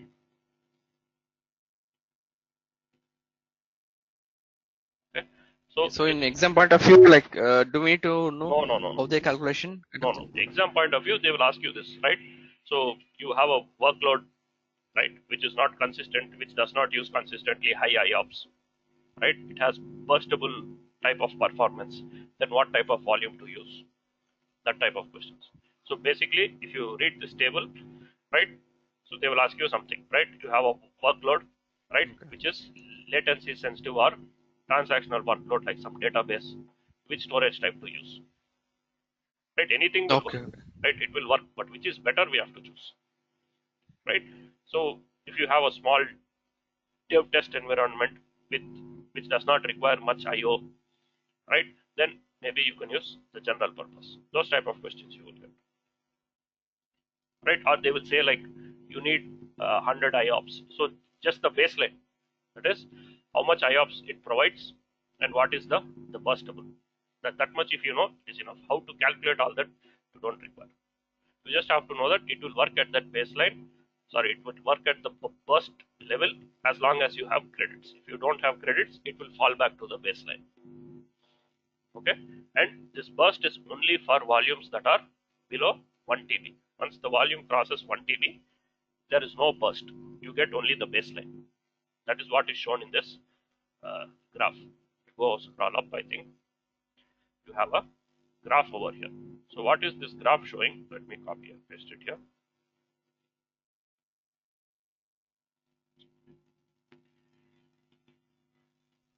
So what is this graph basically showing? You have the volume size, right, and you have the IOPS. So if you have a 100 GB volume, right, what is the IOPS you get? 100 into 3, 300 IOPS. But it can burst at 3000. That is, blue is the burst. Burst is limited to 3000, right? Burst is limited to 3000. So if your volume is below this point, that is below 1 TB, right, you will get some baseline IOPS, but it can also burst up to 3000. But once your volume crosses this point, that is your volume size increases, there is no more burst. It gets its baseline performance, right? And it is capped at 16,000. That is, once your volume crosses this value 5300, then no longer it will be a multiple of 3, it is maxed at 16K because your volume size can go all the way to 16 TB. So volumes that are greater than 5333, they will get 16,000 IOPS. Even though the multiple of 3 will be higher, for GP2 it is limited at 16,000 IOPS. That is what this this graph is showing. Okay. The baseline is always, the burstable is always 3000, and burst is applicable only for volumes below 1 TB in size. That is the ones below this, right? Only till here you have burst. Beyond that, it is a multiple of 3, and above this, it is fixed at 16K. Okay. So the question is, how long can it burst? That depends upon your credit balance, right? And the volume size. The bigger the volume, the longer it can burst at 3000 because it uses fewer credits. Okay. So you say create volume, right? So I will create a GP2 volume of say 3 GB in size. So it will give 100 IOPS slash 3000. I'm creating it in availability zone C. How you create it is same, just the values will change, right? Whether it is provisioned IOPS or throughput optimized, the steps are the same. Okay, so we will go with GP2. I will create a size of 3 GB and make sure it is in the same availability zone. If it is not, then you will not be able to attach it. Okay, so I will create in 1C because my machine is in 1C, and I will say create volume. So volume has been created. What is volume? It is like a disk. So by looking at it from the AWS console, you cannot say whether it has data in it or no. Because we created new one, we know it will be empty, right? If you go to the shop and buy a new hard drive, but it will not have anything, right? It will be a raw disk. You have to connect it to the machine, you have to create the partition and the file system. Same thing here. But by looking at it from outside, you cannot say whether it is full, half, or empty, or nothing, because this available does not mean it is empty. Available means it is not connected to the machine, right? So if I go to this other volume, right, this D drive, this 1 GB volume, right? Sorry. Right, so here if I go and create some folder in this D drive, some data I have added, right, in the D drive, right? So if I go and remove this disk, right, I'll show you how to remove and all that. So now I'm removing this disk, right? Where is that? Right, I'm removing the disk, the D drive, and I'm removing it from the machine also. That is my 1 GB volume.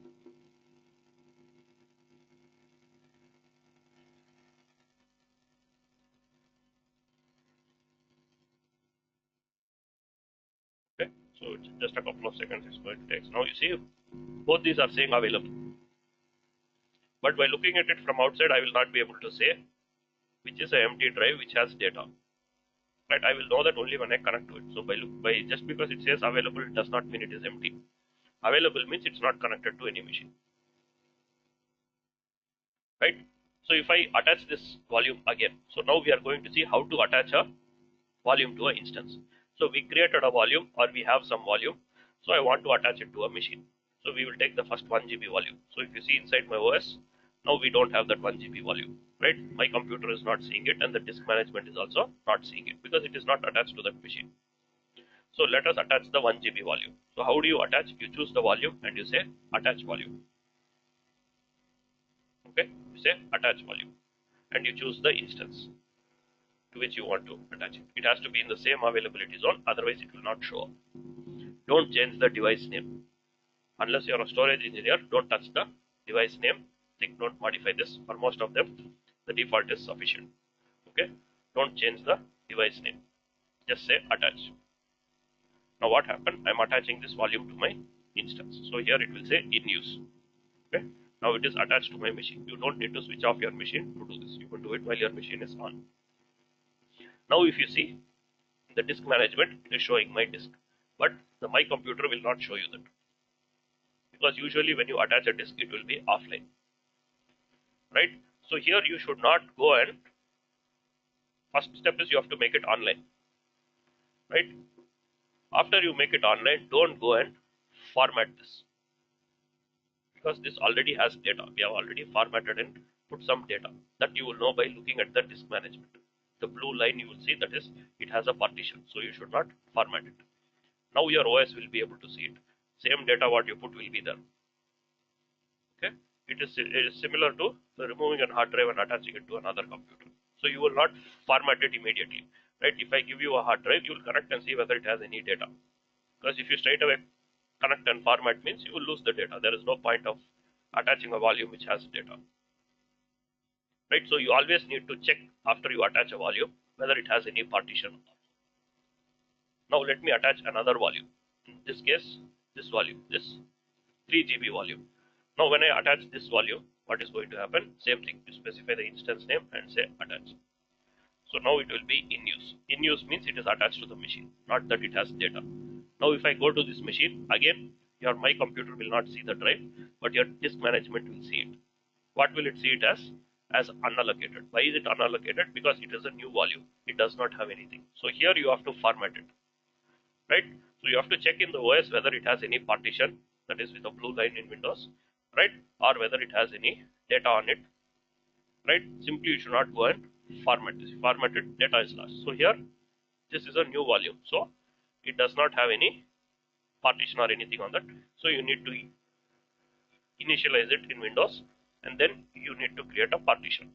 Just because initializing, it will not show, right? So then you have to go and create a volume or a partition, right? You go next, right? You do your usual stuff. Now it is available for use by the OS. That is, you can see a 3 GB volume. If I remove this partition, let us say, right? Let us say I'm deleting this volume. That is, I'm removing the partition. That is, all data in that will be lost, but it is still attached to this machine, right? But my computer will not see it. Disk management will see it, right? So now if I remove this disk, right? So how do you remove a disk from a machine, right? So you can go here, you can choose the volume and you can say detach. But it is always recommended to first make it offline in the OS. Because if you don't make it offline in the OS, then there might be some process or something that may be accessing the disk and it might be inconsistent. Or sometimes it might not detach, it will get stuck. So always it is recommended prior to removing a disk to make it offline in the OS. Right? Offline means your machine is not going to access it. So here now you see I have the D drive, right? It is still in use by the OS. So if I want to remove this volume, I go to the disk and I say offline. So when I say offline, what happens? It disappears from here. That is, from the OS actively using it, it has disappeared, but it is still there. It is still attached to this machine. That is, your OS is not using it. If I want the OS to use it, I make it online. Again, your OS will see it.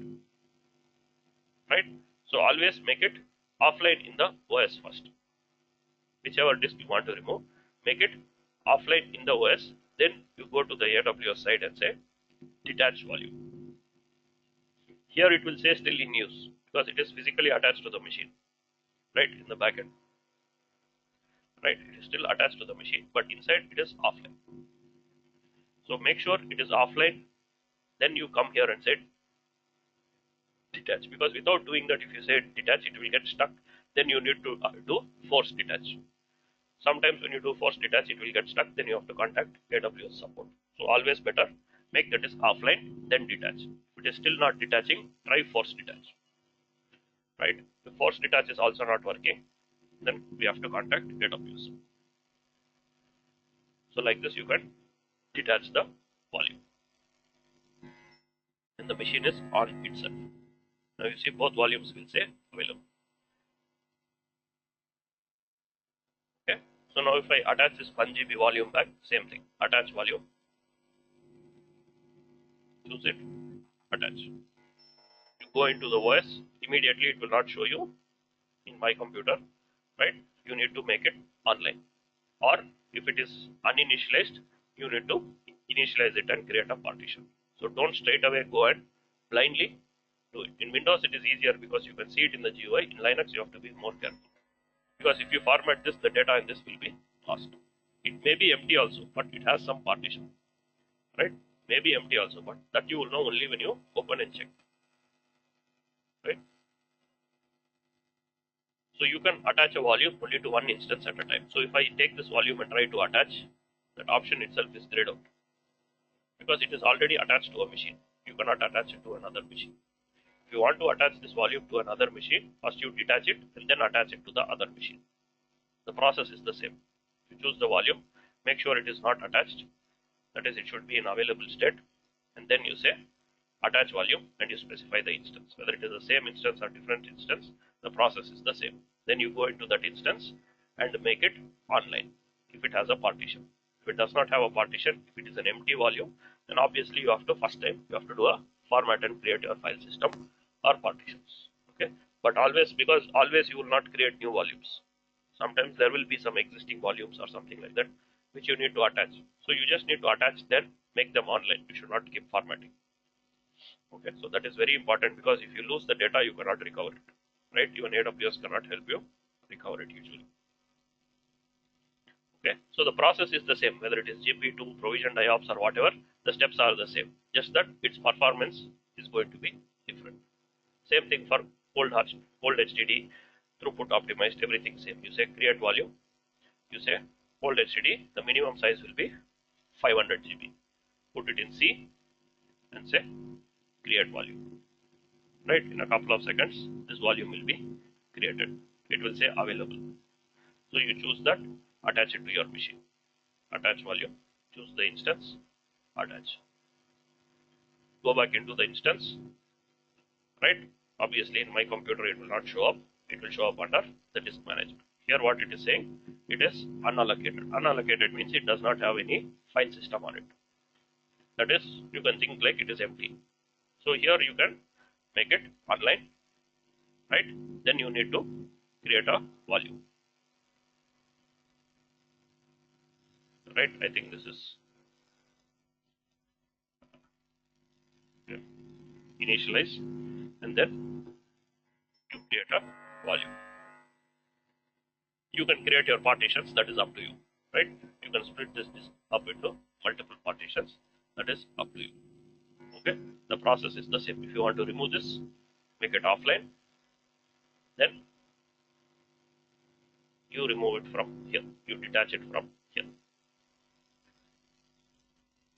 Okay, if you don't want this volume, you want to remove it totally, you want to delete it. So once it comes to the available state, you can delete. When it is in the in use state, you can't delete because it is attached to some machine. So now you can go and delete the volume. Delete means you are throwing it out. You can't recover it, right? You are deleting the volume. Okay, so these are some basic operations, right? How do you add a storage, right? And how do you do? So now the next thing is coming to modifying the storage. Now we are just adding new volumes. Now let us say you are running out of space in the C drive, or you are running out of space in the E drive or some drive. You want to add more storage. You can add a new disk. We saw that. Or you can also increase the current disk. In your physical environment, it may not be possible, right? You can't increase the physical hard drive size, right? But here you can. So this disk is currently 30 GB. I can increase its size if I want, right? How do you do that? There are basically two ways. I'll show you the first way right now, then we will see the second way. The quick and the dirty way of doing it is by choosing the volume and saying modify volume, right? This is, you can do this, but there is a what do you say, a better process of doing this. This is a quick way to do it. Most people sometimes try to do this. It works also, but it has some a few, what do you say, you can say, like, not drawbacks. It might impact the performance a little bit of your existing disk, right? So you can do it like this also. So this is the first way, called modify volumes, right? You choose the volume which you want to modify and you can modify it. You can not only change the size, you can change the volume type also. You are not happy with GP2, you can change it to provisioned IOPS, right? Is this not clicking? One second.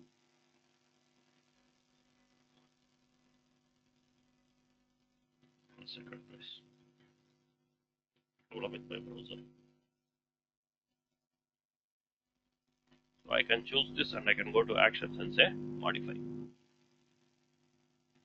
Right. So here I can change this also to a different volume type if I want to. Right. Your data, everything will be there as it is. This volume is still attached to my machine. Okay. And my machine is still on and working. Okay. I'm trying to increase the size of my disk 0. Right. So what I do, I want to keep it as GB2, but I want to increase the size to 32 GB, let us say. And then I say modify. So when you increase the size, what happens? Automatically, if there is an increase in IOPS, it will increase. But here there will be no change because I'm going from 30 to 32. Still the minimum is 100. But if I go to 100, then my IOPS, my baseline IOPS will increase to 300 for the same disk. Because now the capacity is bigger, the IOPS will increase. Right? So whatever is the change, the process is the same, right? You increase the size or you change the volume type or you do both and you say modify, right? When you say modify, it will ask, are you sure you want to modify? Because it will take some time for the performance changes to take effect.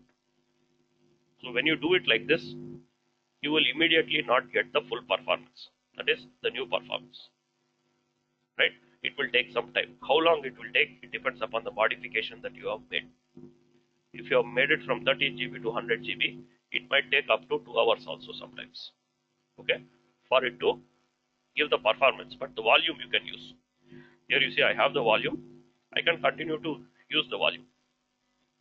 Right? I can create a new folder or whatever. I can continue to use it. Right? And I have to say that, you have to go inside the OS and extend the file system to use the newly allocated space. How to do that is given here. So I will do it and show you. So now you have to say yes. Are you sure you want to modify? Yes.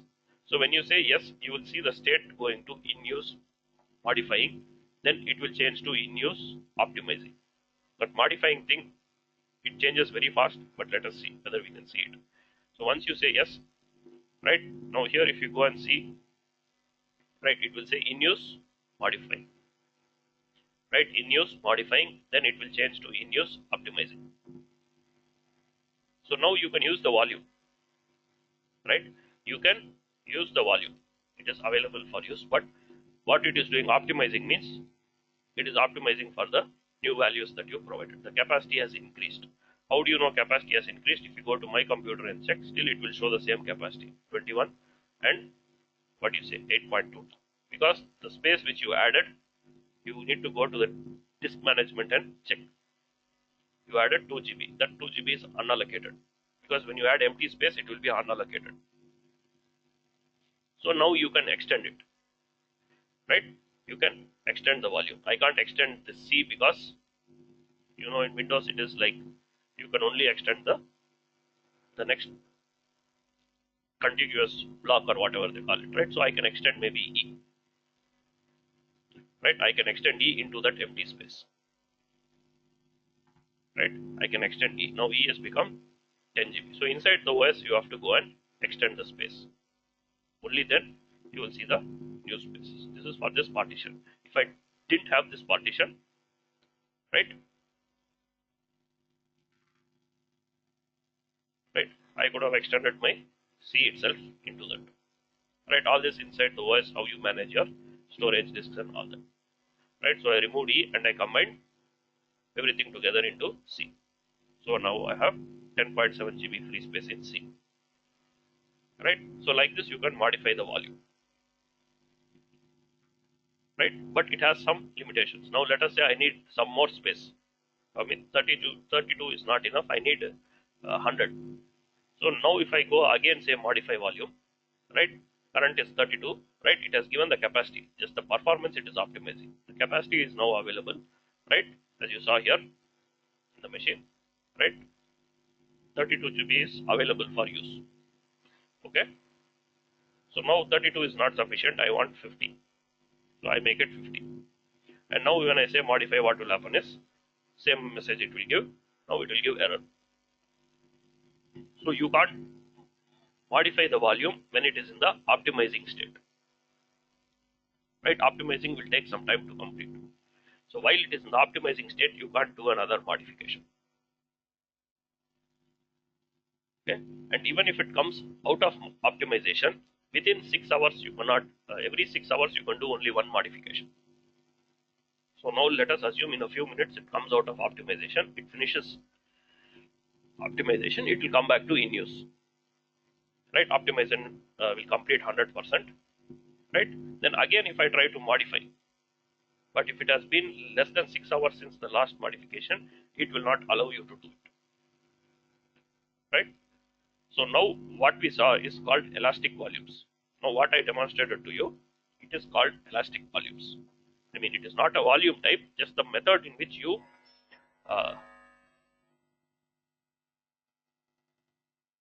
right. It is the process by which you modify the volume. That is on the fly. How did we modify the volume? Just when it was connected to the machine, we clicked it, we modified the volume, and we applied the changes, and we extended the volume. Right? So doing this So process, Siddharth, yeah. so only with respect to volume, we can modify it in every 1 hour, every 6 hours, right? Yeah. So the volume, if you do it like this, that is the when it is attached to a machine, you are doing it on the fly. There is another way to modify the volume, which is usually the recommended way. But some people follow it, some people use this. Right, depending upon their use case. If they immediately want more storage, they can do like this. But if they want the full performance along with the storage, then there is a different way of doing it. Okay, so now what we saw, that is modifying the volume on the fly. That feature is called elastic volumes. Okay, it is called, there is no such thing as elastic volumes if you search in the console. It is just how you modify the volumes on the fly. That part we call as elastic volumes. Okay, and remember, volume size you can only increase, you can't decrease. You can't decrease. I don't know why they have not provided that feature so far. Right, you can't decrease a volume size. Right, if you want to decrease, you create a new volume with a smaller size, copy the data into that and remove this volume. That's all. Right, because it is like storage. Suppose this drive that you don't want, this D drive is 1 GB. You think it is too much. You can't bring its size down. You have to create a new volume, copy your data into that, remove this volume. Right, I don't know why still they have not provided an option to reduce the volume size. Okay, so this is the, what do you say, how you attach the storage. So now you see it is back in use. 32 GB optimization has finished, it is back in use. Now if I try to again modify the volume, right, from 32 I go to say 45 and I say modify, yes, it will give you error. It will say wait at least 6 hours between modifications per EBS volume. Right, so you will be limited by this. In case you want to quickly do another increase in size, you can't do it by using this method. Okay, so how do we do it? Okay, so the next concept that we are going to talk about is snapshots. Okay. Snapshots, or we are going to talk with respect to EBS. Okay, so what are EBS snapshots? So snapshots are like a point in time backup of your volume.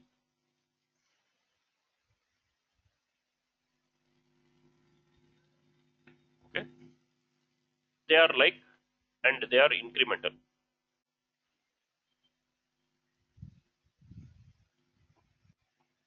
Right, so you have a EBS volume, right, of any size, right, you have a EBS volume. So when you say create snapshot, what it will do is it will take a snapshot of this volume. Whatever is there in this volume, everything is stored as a snapshot, something called a snapshot. Okay, and snapshots are usually stored in S3. You cannot see it in your S3 account, but the backend is S3. Okay, it is not stored in your EBS volume. Your EBS volume's snapshot is stored in S3. It's like taking a photo. Whatever data is there in the EBS volume, at the moment you clicked snapshot, that data will be there in that snapshot. Okay, so for example, snapshot is like an image for your EBS volume. Now you should not say image, it is a snapshot. Whatever is there in the volume will be stored. It's like a quick way to take a backup, or the more snapshots you take, the better the durability of your EBS volume is. So if there is some problem in the backend, AWS can recover your volumes faster if you have snapshots. That is, if you are somebody who takes snapshots frequently, then the chance of your volume having problems is less. That is one thing. Or let us say you want to take a backup of this volume. You want to take a backup of this drive. So you can copy all the files and upload to S3 or somewhere. Or you can simply say create snapshot of this volume. So it will store everything that is there in this volume, whether it is the root volume or additional storage, whatever is there in that as it is going to take a snapshot. Right? So how do you do that? You do it from the AWS console, not from inside the OS. Suppose I want to take a snapshot of my OS volume, my root volume. Let us say I have some data on it, right? I have some folder I have added, right? Let me just put something, right? Some data I have added in the root volume, that is my disk 0. You can do it while the machine is on itself. It will not impact the IO on the machine, because snapshot is given less preference. More preference is given to your active IO, right? So you can choose the volume and you can say actions, create snapshot. So I will give a description like my Windows machine, Windows C drive or something like that. I'm giving some name for my snapshot and I say create snapshot. So it will say snapshot is being created. So here if you go to snapshots, you can see that it is pending. It will take some time. How much time it will take? It depends upon how much data you have, what is the volume size usually. Meanwhile, you can use your volume, right? I created a file. Now I'm creating another file, right? I'm doing something on the disk, right? Second file, right? So maybe in C I'm creating another folder, right? I'm doing some operation. After I said create snapshot, right?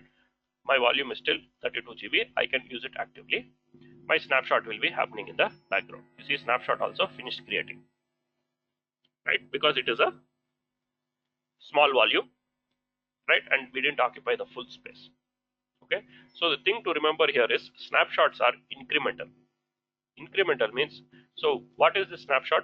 So okay. So let me explain this also. So here it says 32 GB. Why is it saying 32 GB? Because the volume was also 32 GB, right?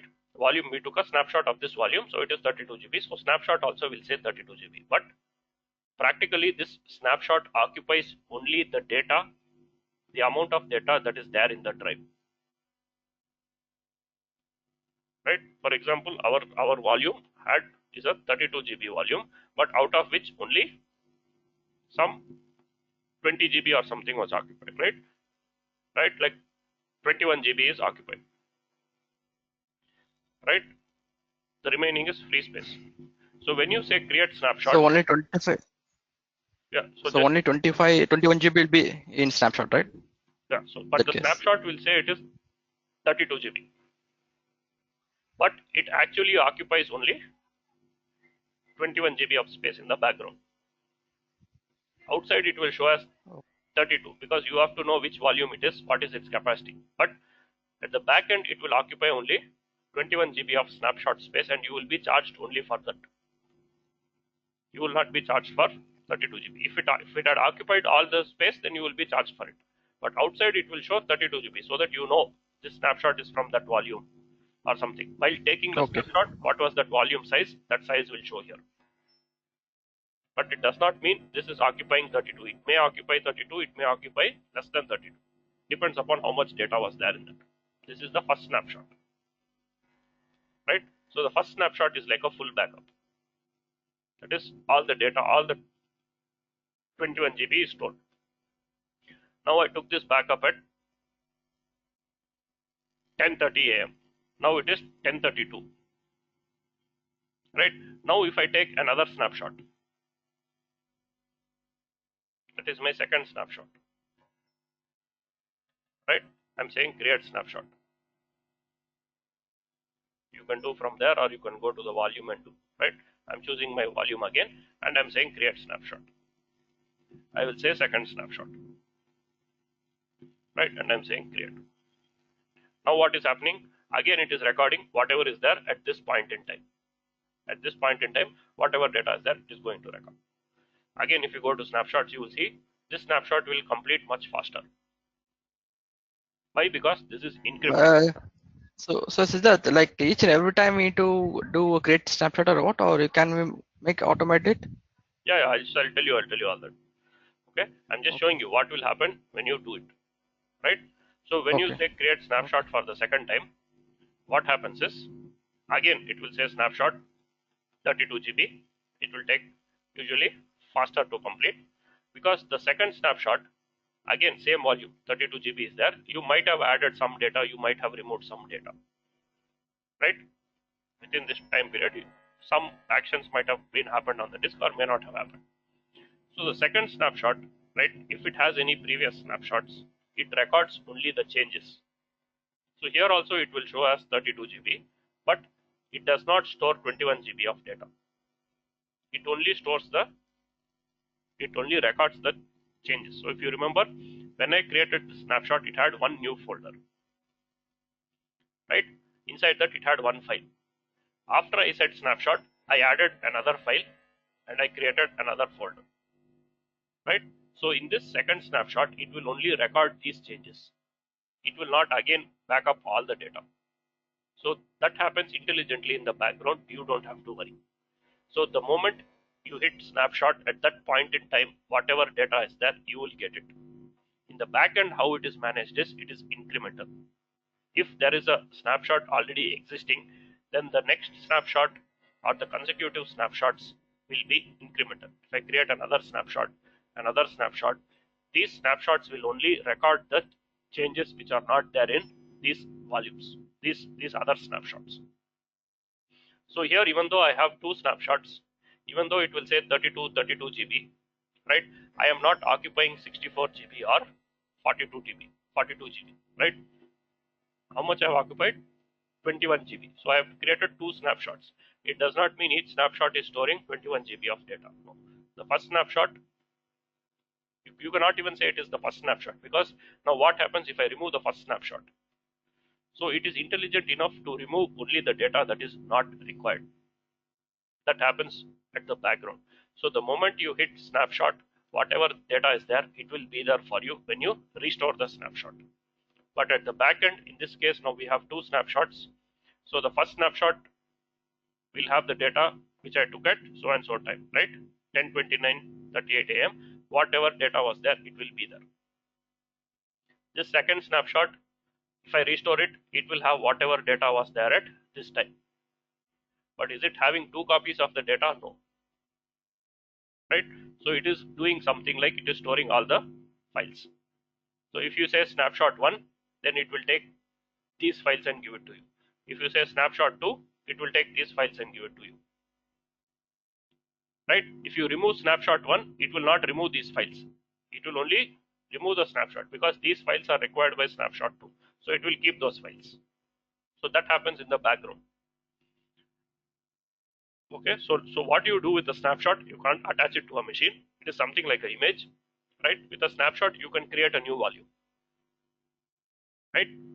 So you can create a new volume from a snapshot. So that new volume will have the same data as the snapshot. So now let us create a volume from this snapshot, from this first snapshot, right? C drive.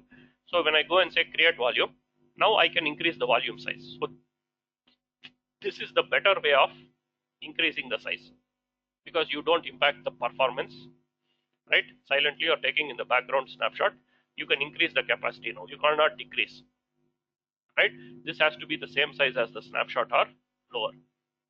Sorry, or higher. You can't go lower. So I can create a snapshot of 32 GB or 35 GB. Any volume type I can do. Any availability zone I can do. Okay. So if I want this same data in a different availability zone, I can choose a different availability zone. If I have a machine in a different availability zone which needs the same data, I can create a snapshot. From that snapshot, I can create a volume. Okay, snapshot you can't attach to a machine. Snapshot is like an image for that drive. Think of it like that. So now if I restore the first snapshot, okay, a volume will be created. Now if I go to volumes, we have a 35 GB volume which was created. It was created from a snapshot. It was not an empty volume. These two you see, you don't see any snapshot because they were new volumes. These empty volumes. They started off as empty volumes. But so remember, by looking at this column also, you can't say whether it has data or no. Some people will say snapshot means it has data. If it does not have snapshot, it does not have data. No. If it says snapshot, it means this volume was created from a snapshot. So So most yeah. probably it has data. So Siddharth, like if there's some disk, okay, like I mean there's some data, so I want to take a snapshot of the data. Okay. So I'm taking snapshot. So that can't be attached to a other machine, right? So for that, we'll get a volume out of the snapshot, and the volume will be attaching to the machine, right? Yes. Okay, cool. Snapshot is just image. Snapshot will still be there. You can create as many volumes as you want from that snapshot. It's like your photo negative. Okay. Right? You keep it there. How many ever prints you want, you can put. That is what is happening. Okay. So snapshot Okay. itself you can't attach to a machine. Okay. Only volumes you can attach. So from snapshot you can create. You can either create an empty volume. If you do from here, you are creating an empty volume. Right? It's like going to the shop and buying a disk. If you are creating from a snapshot, that means you are cloning a disk. Something like that. So when you create a volume from a snapshot, again it will show you the same thing available because it's not connected to any machine. I can connect this to the machine. Now if I say attach volume, I can attach it to my instance, right? And I say attach. Now if I go to the instance, you will see another disk is attached. Right, 1 minute, let me expand this. Right, you see another disk is attached. That is the 35 GB disk. It has the same thing, you see 350 MB, 31, and extra I created 3. Right, it was 32, I made it 35. So the existing thing came as it is. This extra was added. So what you do, you make it online first because it already has some data. You can't format it, right? So make it online. When you make it online, right, you will see the drive letters automatically assigned because it already has partitions, right? Windows is able to take it. Same thing, you get the 350 MB and because this is not the boot volume anymore. It is the image of the boot volume, right? But this is like an additional storage now, right? If I give you my primary hard drive, you connect it to your machine, it will show up as the secondary drive, right? It will not boot from that. Same thing here, right? I took a snapshot of the root volume and attached it. I got the same data again, right? You see C and F are same, right? Whatever is there in C will be in F.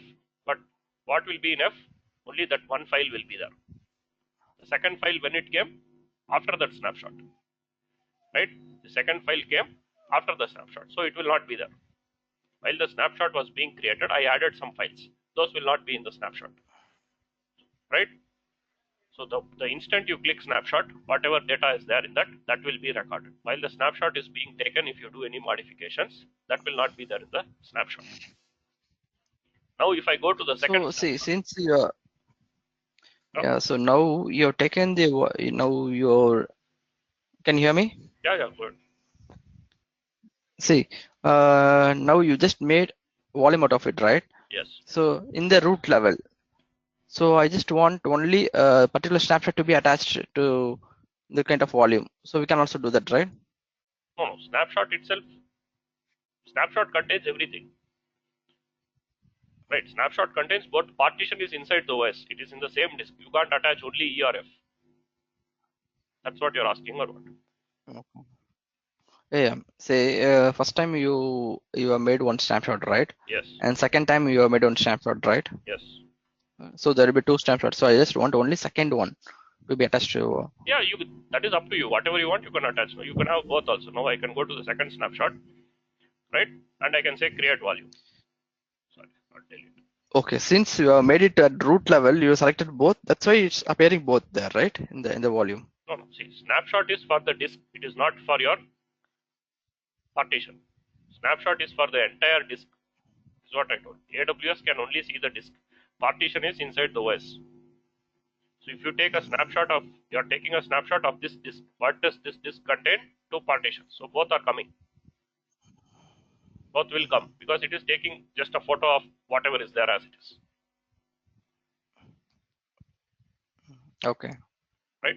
So it is like point in time. At that point, what is there will come as it is. That is what you see. 350 MB, 350 MB, 31.66, 31.66. Then while creating a volume, I added extra 3 GB. That is why it is showing unallocated. So snapshot or disk level, right? Yes, it is for the entire disk. Whatever is there in the disk as it is, it will come, including the system partition. If you are taking for the root volume, right? Whatever is there in this, you might not be able to see anything because it's a system partition, right? But it will appear as it is, the size. If it has any data or something, it will come as it is. But it will not boot from that because you already have you can't have two boot volumes, right? So if I go again, I have the second one. So from the second one also I'm taking volume again. I'm creating the same size, same availability zone again, and I will attach to the machine. Right? So let us go back to volumes. We have the second one, 32 GB. Let us attach it to the machine.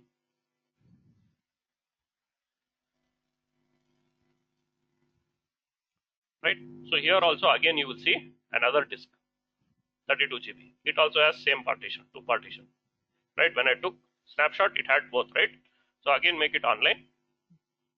Right? I didn't increase the size, so you will see only these two. So again you got two more. Right? Same thing. But the second one which we restored will have the new data also. The second one will have the new data. Why it is having the new data? Because it already had that. I mean, right after creating the first snapshot, I added a folder and some data, right? So that same thing will appear in the second snapshot. It will not appear in the first snapshot because when you took the first snapshot, there was only one folder and one file, right? Okay. So if you're taking some time, some 20 snapshots, okay, Yeah. and we're attaching the, say, convert into volume, so it will be like A, B, C, D, E, F, G, H, like that. It will accordingly it will go there, right? Yeah, that is depend on the OS. You can change the drive letters if you want later on or all that stuff, right? So it will appear like one more disk to the machine with the same data. Okay. If you want, you can remove the partitions, all that. From now it is a volume, right? Once you create a volume from a snapshot, snapshot is different, volume is different. You can manage this volume however you want, right? From this snapshot we created volume. So now volume is independent. Now you can modify this volume, you can increase volume, decrease, that you can do now. Okay, so snapshot is like the negative. So using that negative, you printed a volume. Now you use the volume whatever you want. It will not affect the snapshot. Snapshot will have, at this time what you took, that data will always be in the snapshot. Okay, so snapshot is incremental. Now let us say, for example, so let me clean up these disks. Okay, so let me clean up these disks over here offline, right? Clean up this also, right? Let us remove those volumes from here.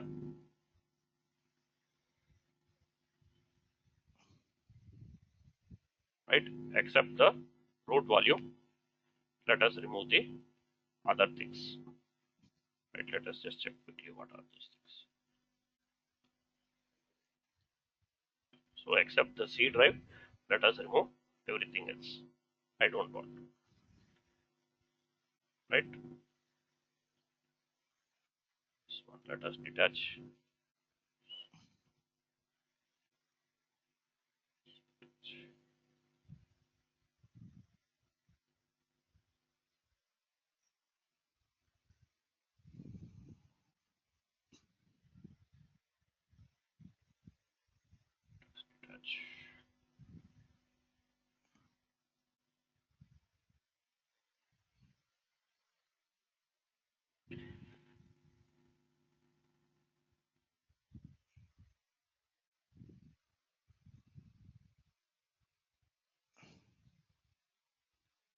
Okay, so let me clean up these volumes, right, except the root volume. Mm. So if you delete the volumes, you can't recover it. Okay, so now your snapshots will still be there. Whatever you recorded, I mean whatever snapshot you took, it will be there. So now if I remove the first snapshot, right, I remove the first snapshot, Okay. right. So what it is actually doing is it is only deleting the data that is not required by the subsequent snapshots. That it does automatically. You don't have to worry. Okay. If you took a snapshot at 10:33:06, whatever is there at that point in time will always be there. That is handled by AWS. But snapshots are incremental, which is why they say the first snapshot takes a long time to complete, because the first snapshot is a full backup, right? First time you take a snapshot, it needs to record everything, whatever is there in the volume, right? When the first snapshot is still there, you are creating another snapshot, right? This second snapshot will only record the differences. Whether you have added any files or removed any files, it will record those changes. So like that, you can take another snapshot, third snapshot, right? So remember, snapshot are taken from the volume, not from the previous snapshot. Okay, from the volume you say again snapshot. So this snapshot you are taking at 10 a.m. This you are taking at 10:30. This you are taking at 11 a.m. So at that point in time, at 10 a.m., whatever data is there will be there. If you restore this snapshot, right, you will get the same data that was there at 10 a.m. If you restore this snapshot, you will get the same data that was there at 10:30. If you restore this, you will get the same data that was there at 11 a.m. If you remove some files, those files will be removed, right? At 10:35, say you removed some files, then you took snapshot. Then this 11 a.m. snapshot will not have those files. That 10:30 will have. So exactly at what time you took snapshot, that same copy will come. So now you can ask, what will happen if I remove this snapshot, right? I remove that snapshot. I'm only keeping the first snapshot and the third snapshot. You don't have to worry. AWS knows what data to remove, what data to keep. Okay, you can remove the snapshot in between also. It does not matter. Okay, so it knows at 11 a.m. what snapshot you took, what data is to be required. It removes only that data. So it is actually storing your data, something like this, right? So at 10 a.m. you had so much data, let us say. At 11 a.m., sorry, at 10:30 you added some more data. And at 11 a.m. you removed some files, you kept some files. So it knows what data to remove, what data to keep, right? So now if this volume was, say, 32 GB, right, we had three snapshots, right? The first snapshot, let us say this is occupying 21 GB is the total data. So the total space occupied by the snapshots, all three will probably be around 21 GB, all three put together, because it is not duplicating the data, right? It does not duplicate your data. If say you have data 1 here, data 1 here, data 1 here, it is not going to store three ones. It will store only one. If you restore snapshot 3, it will give it for this line, right? So it does not store duplicate copies of your data. It stores only the incremental changes, or it records the changes. If you remove a file, that will be recorded. So when you restore a snapshot which does not have the file, you will get the same thing. So you don't have to worry. This happens in the background. Okay? So usually, if you have a snapshot and you take another snapshot of the same volume, the subsequent snapshots are faster, because already most of the data is recorded. Unless you have made some very big data changes or added lots of data, but usually subsequent snapshots are faster. The first snapshot usually takes slightly longer time, and the subsequent snapshots, because they usually only record the changes, they happen faster. This happens at the AWS side. You don't have to worry about it, right? Okay, so you can remove any snapshots that you don't want. Still, the data will be there. Now, if I go and did we create a volume? So let us go to this snapshot and create a volume. This is the second snapshot. Now, if I say create volume, what should I get? I should get the drive with the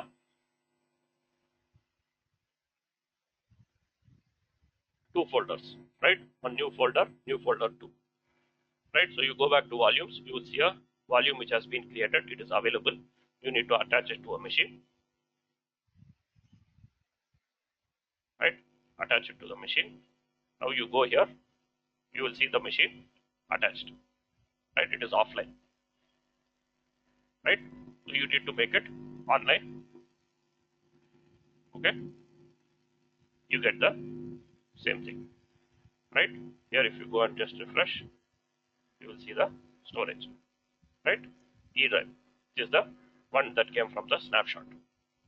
So it will have the same data, that is 2 folders, because you took this after adding the 2 folders. So it will be the same copy as this. It does not matter whether it is a root volume or additional storage.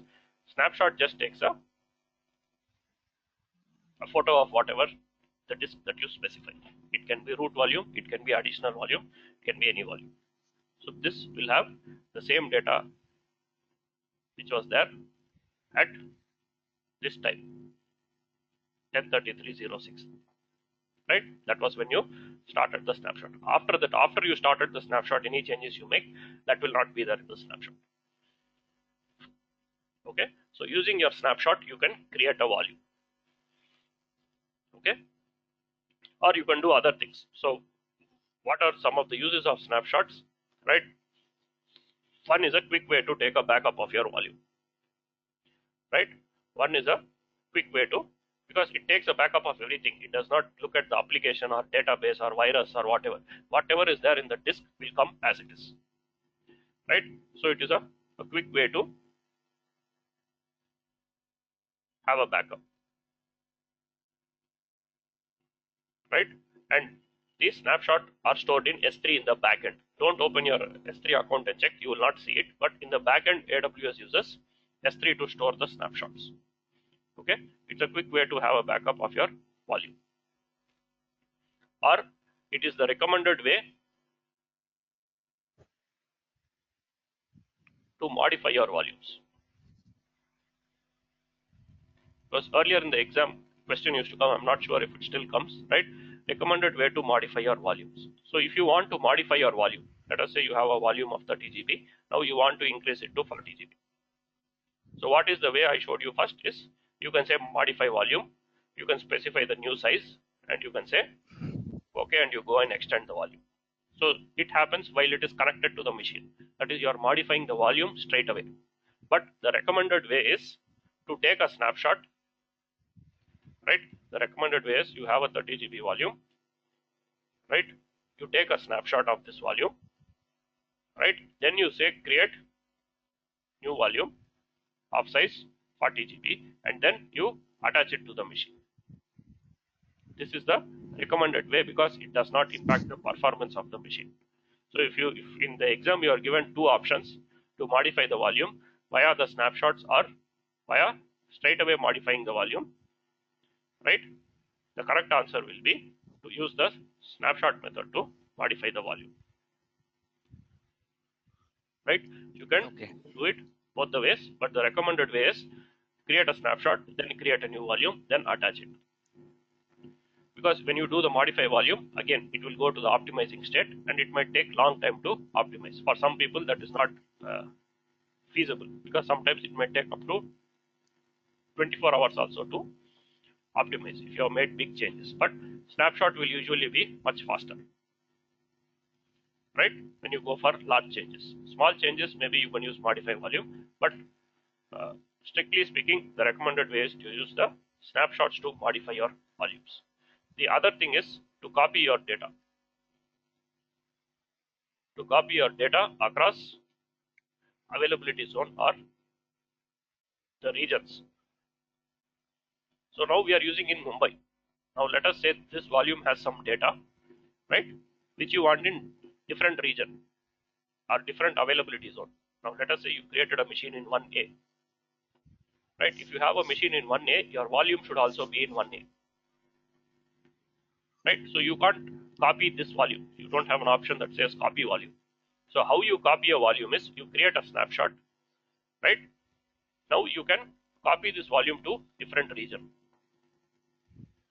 Okay, you want the same data. You want a backup of your C drive in a different region. Instead of you uploading all the files to S3 or transferring all the files like that, you can take a snapshot of your entire disk and you can copy the disk. You can copy the snapshot, not the volume, right? Volume you can't copy. You have to take a snapshot and copy the snapshot to whatever region you want, right? Like say you want to copy it to North Virginia, copy and say copy. So what this will do is it will copy this snapshot from Mumbai to North Virginia. It will copy it from Mumbai to North Virginia, right? So we are here. That is North Virginia. How long it will take? It will depend upon the how big your snapshot is and how far away the region is located. So here, if you come to snapshot, you Yeah. will see here it's copied. Yeah. So now you have the same Yeah. data So in North Virginia also. okay. So if you want to take a copy of data for any backup purpose or any like if any disaster recovery is happening, okay. So if Yeah. you want to copy the data like this, so snapshot is an option. Like we need to copy the snapshot Yes. and place it in the region, right? Yes, you have to copy the snapshot. There you can't copy the volume directly. How you copy the volume is Yeah. by creating a snapshot and then copying the snapshot to another region. Or you want the same data in different availability zone, same thing. So this hard disk is in a particular availability zone, right? This volume is in Yeah. 1C. Yeah. So it can be attached to only machines in 1C. Now if you have a machine in 1D, then what you can do? You can create snapshot. From the snapshot, you can say create volume. While creating a volume, you can create in different availability zone. You can say 1B. Same data, but it's available in 1B. This is if you want. See, yeah. So there's a difference. Yeah. So there's a difference between like creating a volume and creating a snapshot. So if you want to attach, if you want to attach a snapshot, You can't just attach for a snapshot. namesake, I'm saying. If you no. Yeah. I understand. See, if you want to take this copy of the data to be put to be placed in some other drive means, then we need to create a volume. Then we can attach that volume to the drive, right? Volume to the instance, yes. Volume to the instance. So in case if I want to have the data to some other availability zones or regions, then the volume doesn't comes into picture. Instead of that, snapshot will come into picture, right? Yeah, the volume is in that availability zone. So it is like if you buy a hard drive, right? If you have it in Bangalore, only you can attach it in Bangalore. If I want it, you have to ship the hard drive to me, right? If I have a machine at my house, I need the hard drive in my house to attach it to my machine. So same thing, volume. Volume is like a hard drive. It is in that availability zone. Where is your instance? It is in a single availability zone, right? EC2 when we saw, right? I told you your instance is in a, right? When you're creating an instance, it is in some availability zone, right? A or B. Yeah. Your volume is also here. So if your volume is here, it can attach only to the machines in B. It can't attach to machines in A. If you have machine in A, you want that volume, then you have to copy that volume. How you copy that volume? You can't copy the volume. You have to say create snapshot. Then you, from the snapshot, you say create volume. Okay, if you look at Yeah. So volume is the instance level, right? Instance level. Instance level volume. volume is the hard drive, is the actual hard drive. Okay, it will Yeah. be there Hard drive. only in that availability zone. Snapshot is there in the region. When you create snapshot, it is in the region. Yeah. Snapshot is in the region. So using snapshot, you can create a volume in any availability zone. You can also copy the snapshot to different region. You can't copy the volume Okay. as such. If you want to copy the volume, if you want the same volume here, then you create a snapshot. From snapshot, you say create volume. Both will appear the same, but this volume is coming from snapshot. Okay, so volumes Okay. as such, you So it's can't. vice versa. It's vice versa also, right? If you want to copy the volume, then we need to create a snapshot for the volume, correct? Yes. Okay. It's vice versa. Okay. So volume you can't copy straight away. If you want the same volume here, then this volume first takes snapshot. From this snapshot, say create volume. So there will be two different volumes. It is not the same volume. Data is the same, but physically they are two separate volumes. Okay, it is not the same volume that you are copying. Right? When you take a snapshot, snapshot is a separate entity. Data is the same. But physically, they are two separate volumes. volume is a separate entity. This volume you can continue to use. You have already taken a snapshot, means when you took snapshot, whatever data is there will be in that, right? Correct. Yeah, so if I want to copy that snapshot to the different edge elements, then we can directly use that snapshot, utilize that snapshot to copy to region, correct? You have to copy the snapshot. You have to go to snapshot and say copy snapshot and specify the destination region. In the destination region in North Virginia, you will have that snapshot. So again, you have to create volume. North Virginia, if you want to use this storage, you have to create volume. Again, in 1A or 1B or 1C, wherever you want, you can create. Correct. But yeah, but the first step is to copy that snapshot, right? Yeah. But the first step is to copy the snapshot, right? Yes. You have to copy. It will take some time to copy. You see, it has already copied now. Now I have it in the North Virginia. If I want to use this, I have to create volume. I can create volume in any availability zone in North Virginia because the snapshot volume. Is in North Virginia. Then so if you want to use that snapshot, you need to create a volume and then attach the snapshot to the volume. Then only we can see the data, right? You have to. Okay. Let me just right. So you have a volume. Yeah, got it. Okay. So you create a snapshot. You can't attach a snapshot. From snapshot, you have to create volume, and volume is what you attach to EC2 instance. Correct. Snapshot you can't attach to instance. Snapshot is just, it is there. It is just like your photo negative. It is there. You can't do anything with that. You can only create volume or copy it somewhere else. What your instance uses is the volume. Your instance volume is the actual disk. Snapshot is just a copy of your data stored in S3. Okay. When you say create volume, it downloads the data from S3 into EBS. That is what is happening in the background. Okay. So your instance. So volume can only be attached to EC2, right? Yes. EC2 and RDS. Right. That is the database instances. Okay. So basically, EBS volumes are for instances, for your servers. It is not for online storage. It is like your hard drive. That is what I said in the beginning. It is like your hard disk. Data in your volume can be accessed only when you connect it to the machine.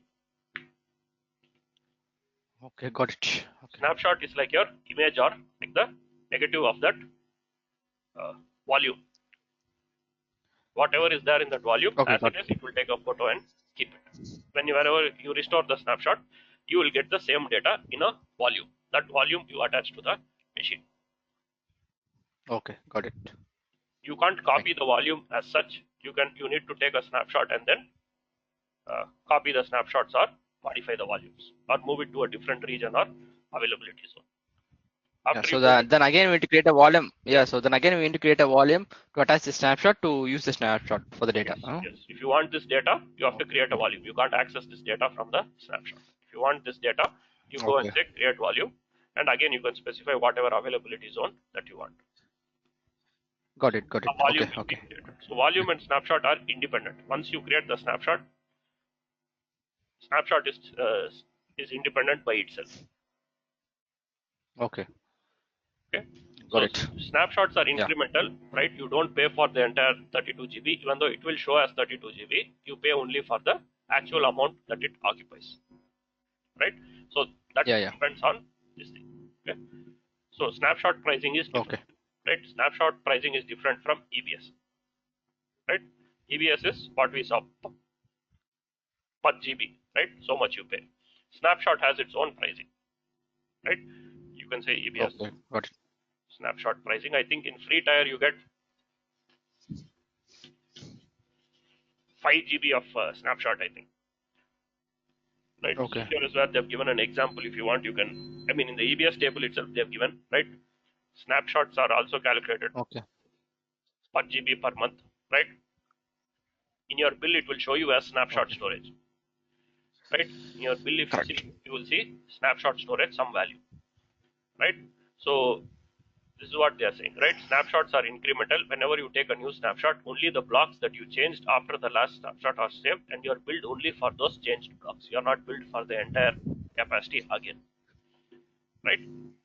So if you have a volume which is storing 100 GB data, the full 100 GB will be charged for the first snapshot. Then afterwards, if you have 105, then the next snapshot you are billed only for the excess 5 GB. You are not again billed for 105 and make it 205. No. Okay. So this AWS manages automatically, but basically you will get whatever data is there at the snapshot that you Okay. point in time you made the Yeah. snapshot. Right? So free tier you Got get 1 GB of snapshot storage. It might not be much because you're not going to keep the snapshot for a long time. So you can remove the snapshot. You can create the snapshot. How much they charge for snapshot is so much. 0.05 per GB per month. Right? Okay. It is only for the blocks that are changed. The first snapshot will be full. The subsequent snapshot will be incremental. So you can remove any snapshots in between. It does not matter. It knows what data to keep and what data to remove. Okay. So now after you do this, right, we'll go back to the instance here, right? So we have the volumes, right? We have a couple of volumes. So now when I terminate this instance, right? So my instance is currently having this two volumes attached to it, right? 0, 1 and 1, right? 232 GB disks over here, right? One of it is the root volume, one of it is the additional volume, and one is not attached, but it has some data. Now if I go and terminate this instance, right? So here it will say that these volumes are not set to delete on termination. That is, when I terminate this machine, this volume will still be there because it is not set to delete on termination. So when you terminate your machine, right, I think the root volume we set to delete on termination, right, while creating the machine. Right, if you remember, while creating the machine, we set for the root volume to delete on termination here. Yeah, right. So the Yeah, root got volume it. will be Yeah. terminated. Yes. The additional volume which I added, see the instance is terminated. Now if I go to volumes, its root volume would have been terminated. Right? No, root volume also I think we didn't say delete on termination. I think it was some other volume. Right? So let me just refresh. So if I had not enabled the delete on termination, both the volumes will be there. Correct. Yeah. See both the volumes. So that is, these volumes still have the data. I can attach these to a different computer if I want to. Okay. Sorry. The root volume was removed. So this is the other volume which we created in B. Okay. So the root volume in C was removed. The additional volume is kept. So these still have data. These can be attached to other machines. But you don't have any machines. So this is like your hard drive. You can keep the disks if you want to, and you can terminate the server. So now you pay only for the volume. Now you pay for EBS volume 32 GB. So be careful whenever you terminate your machine. Make sure the volumes are also removed, unless you want to keep some data. Because if you remove the instances and keep the volumes, you will be billed for the volumes. Okay, and you are allowed 30 GB of storage in the free tier for EBS for GP2. Any other volume type you use, you are billed for it. Okay, so you can practice with GP2 itself because the process is the same, right? Because we are not going to keep the volume for long time, right? You practice 2-3 hours a day and you remove it. So end of the month, your bill will mostly be 0. Correct. Okay. Okay. Go through this create Windows instance. Try to add volume, create partitions, remove volumes. Those things you can practice. And again, all this is available in the documentation there. So like I told you, EC2 Windows instance, right? You can say It's this. Yeah. user guide. So the storage also will be specified over there. Same how we attach the volume, right? You can go to storage, right? Go to EBS, right? What are EBS volumes, right? Whatever we saw, attaching a volume, detaching, replacing volume, deleting volume, snapshots, everything is given here, right? Okay. Probably with screenshots Yeah. also you will have over here how to create a snapshot, all that stuff, right? Steps. Right? Yes. Make sure you choose the user guide for Windows because you have a separate guide for Linux also. Okay. Okay, go to the user guide for Windows, Sure. EBS, volumes, and all these things. Okay. Okay. Okay, then we'll catch up next weekend. But in this week, you let me know if you're free in the morning time, anytime, like 1 hour or 1.5 hours, 1 day or 2 days, 1 day probably at least. Yeah, sure, sure. Yeah, actually, to be frank, like I haven't got through these slides and all because it's been tightly occupied. Because no one in my team actually, everyone they've been in leave actually, on leave. So I'm the only guy who is doing like 24/7 thing actually. If I connect my laptop at 6 o'clock morning, okay, I'm not sure like when it will be like a night 10 p.m. or 11 p.m. I don't know. It's like going like crazy. Uploaded the videos, you can check, right? So these two, yesterday and today's video, tomorrow morning it will be uploaded. Okay, Yeah, that's fine. Yeah, that's fine. No problem. Mhm. okay. So we'll catch up. Okay, Let me Siddharth. know if you're free. Otherwise, next weekend we'll catch up. Yeah, sure. Yeah. Okay. Yeah. Thank you.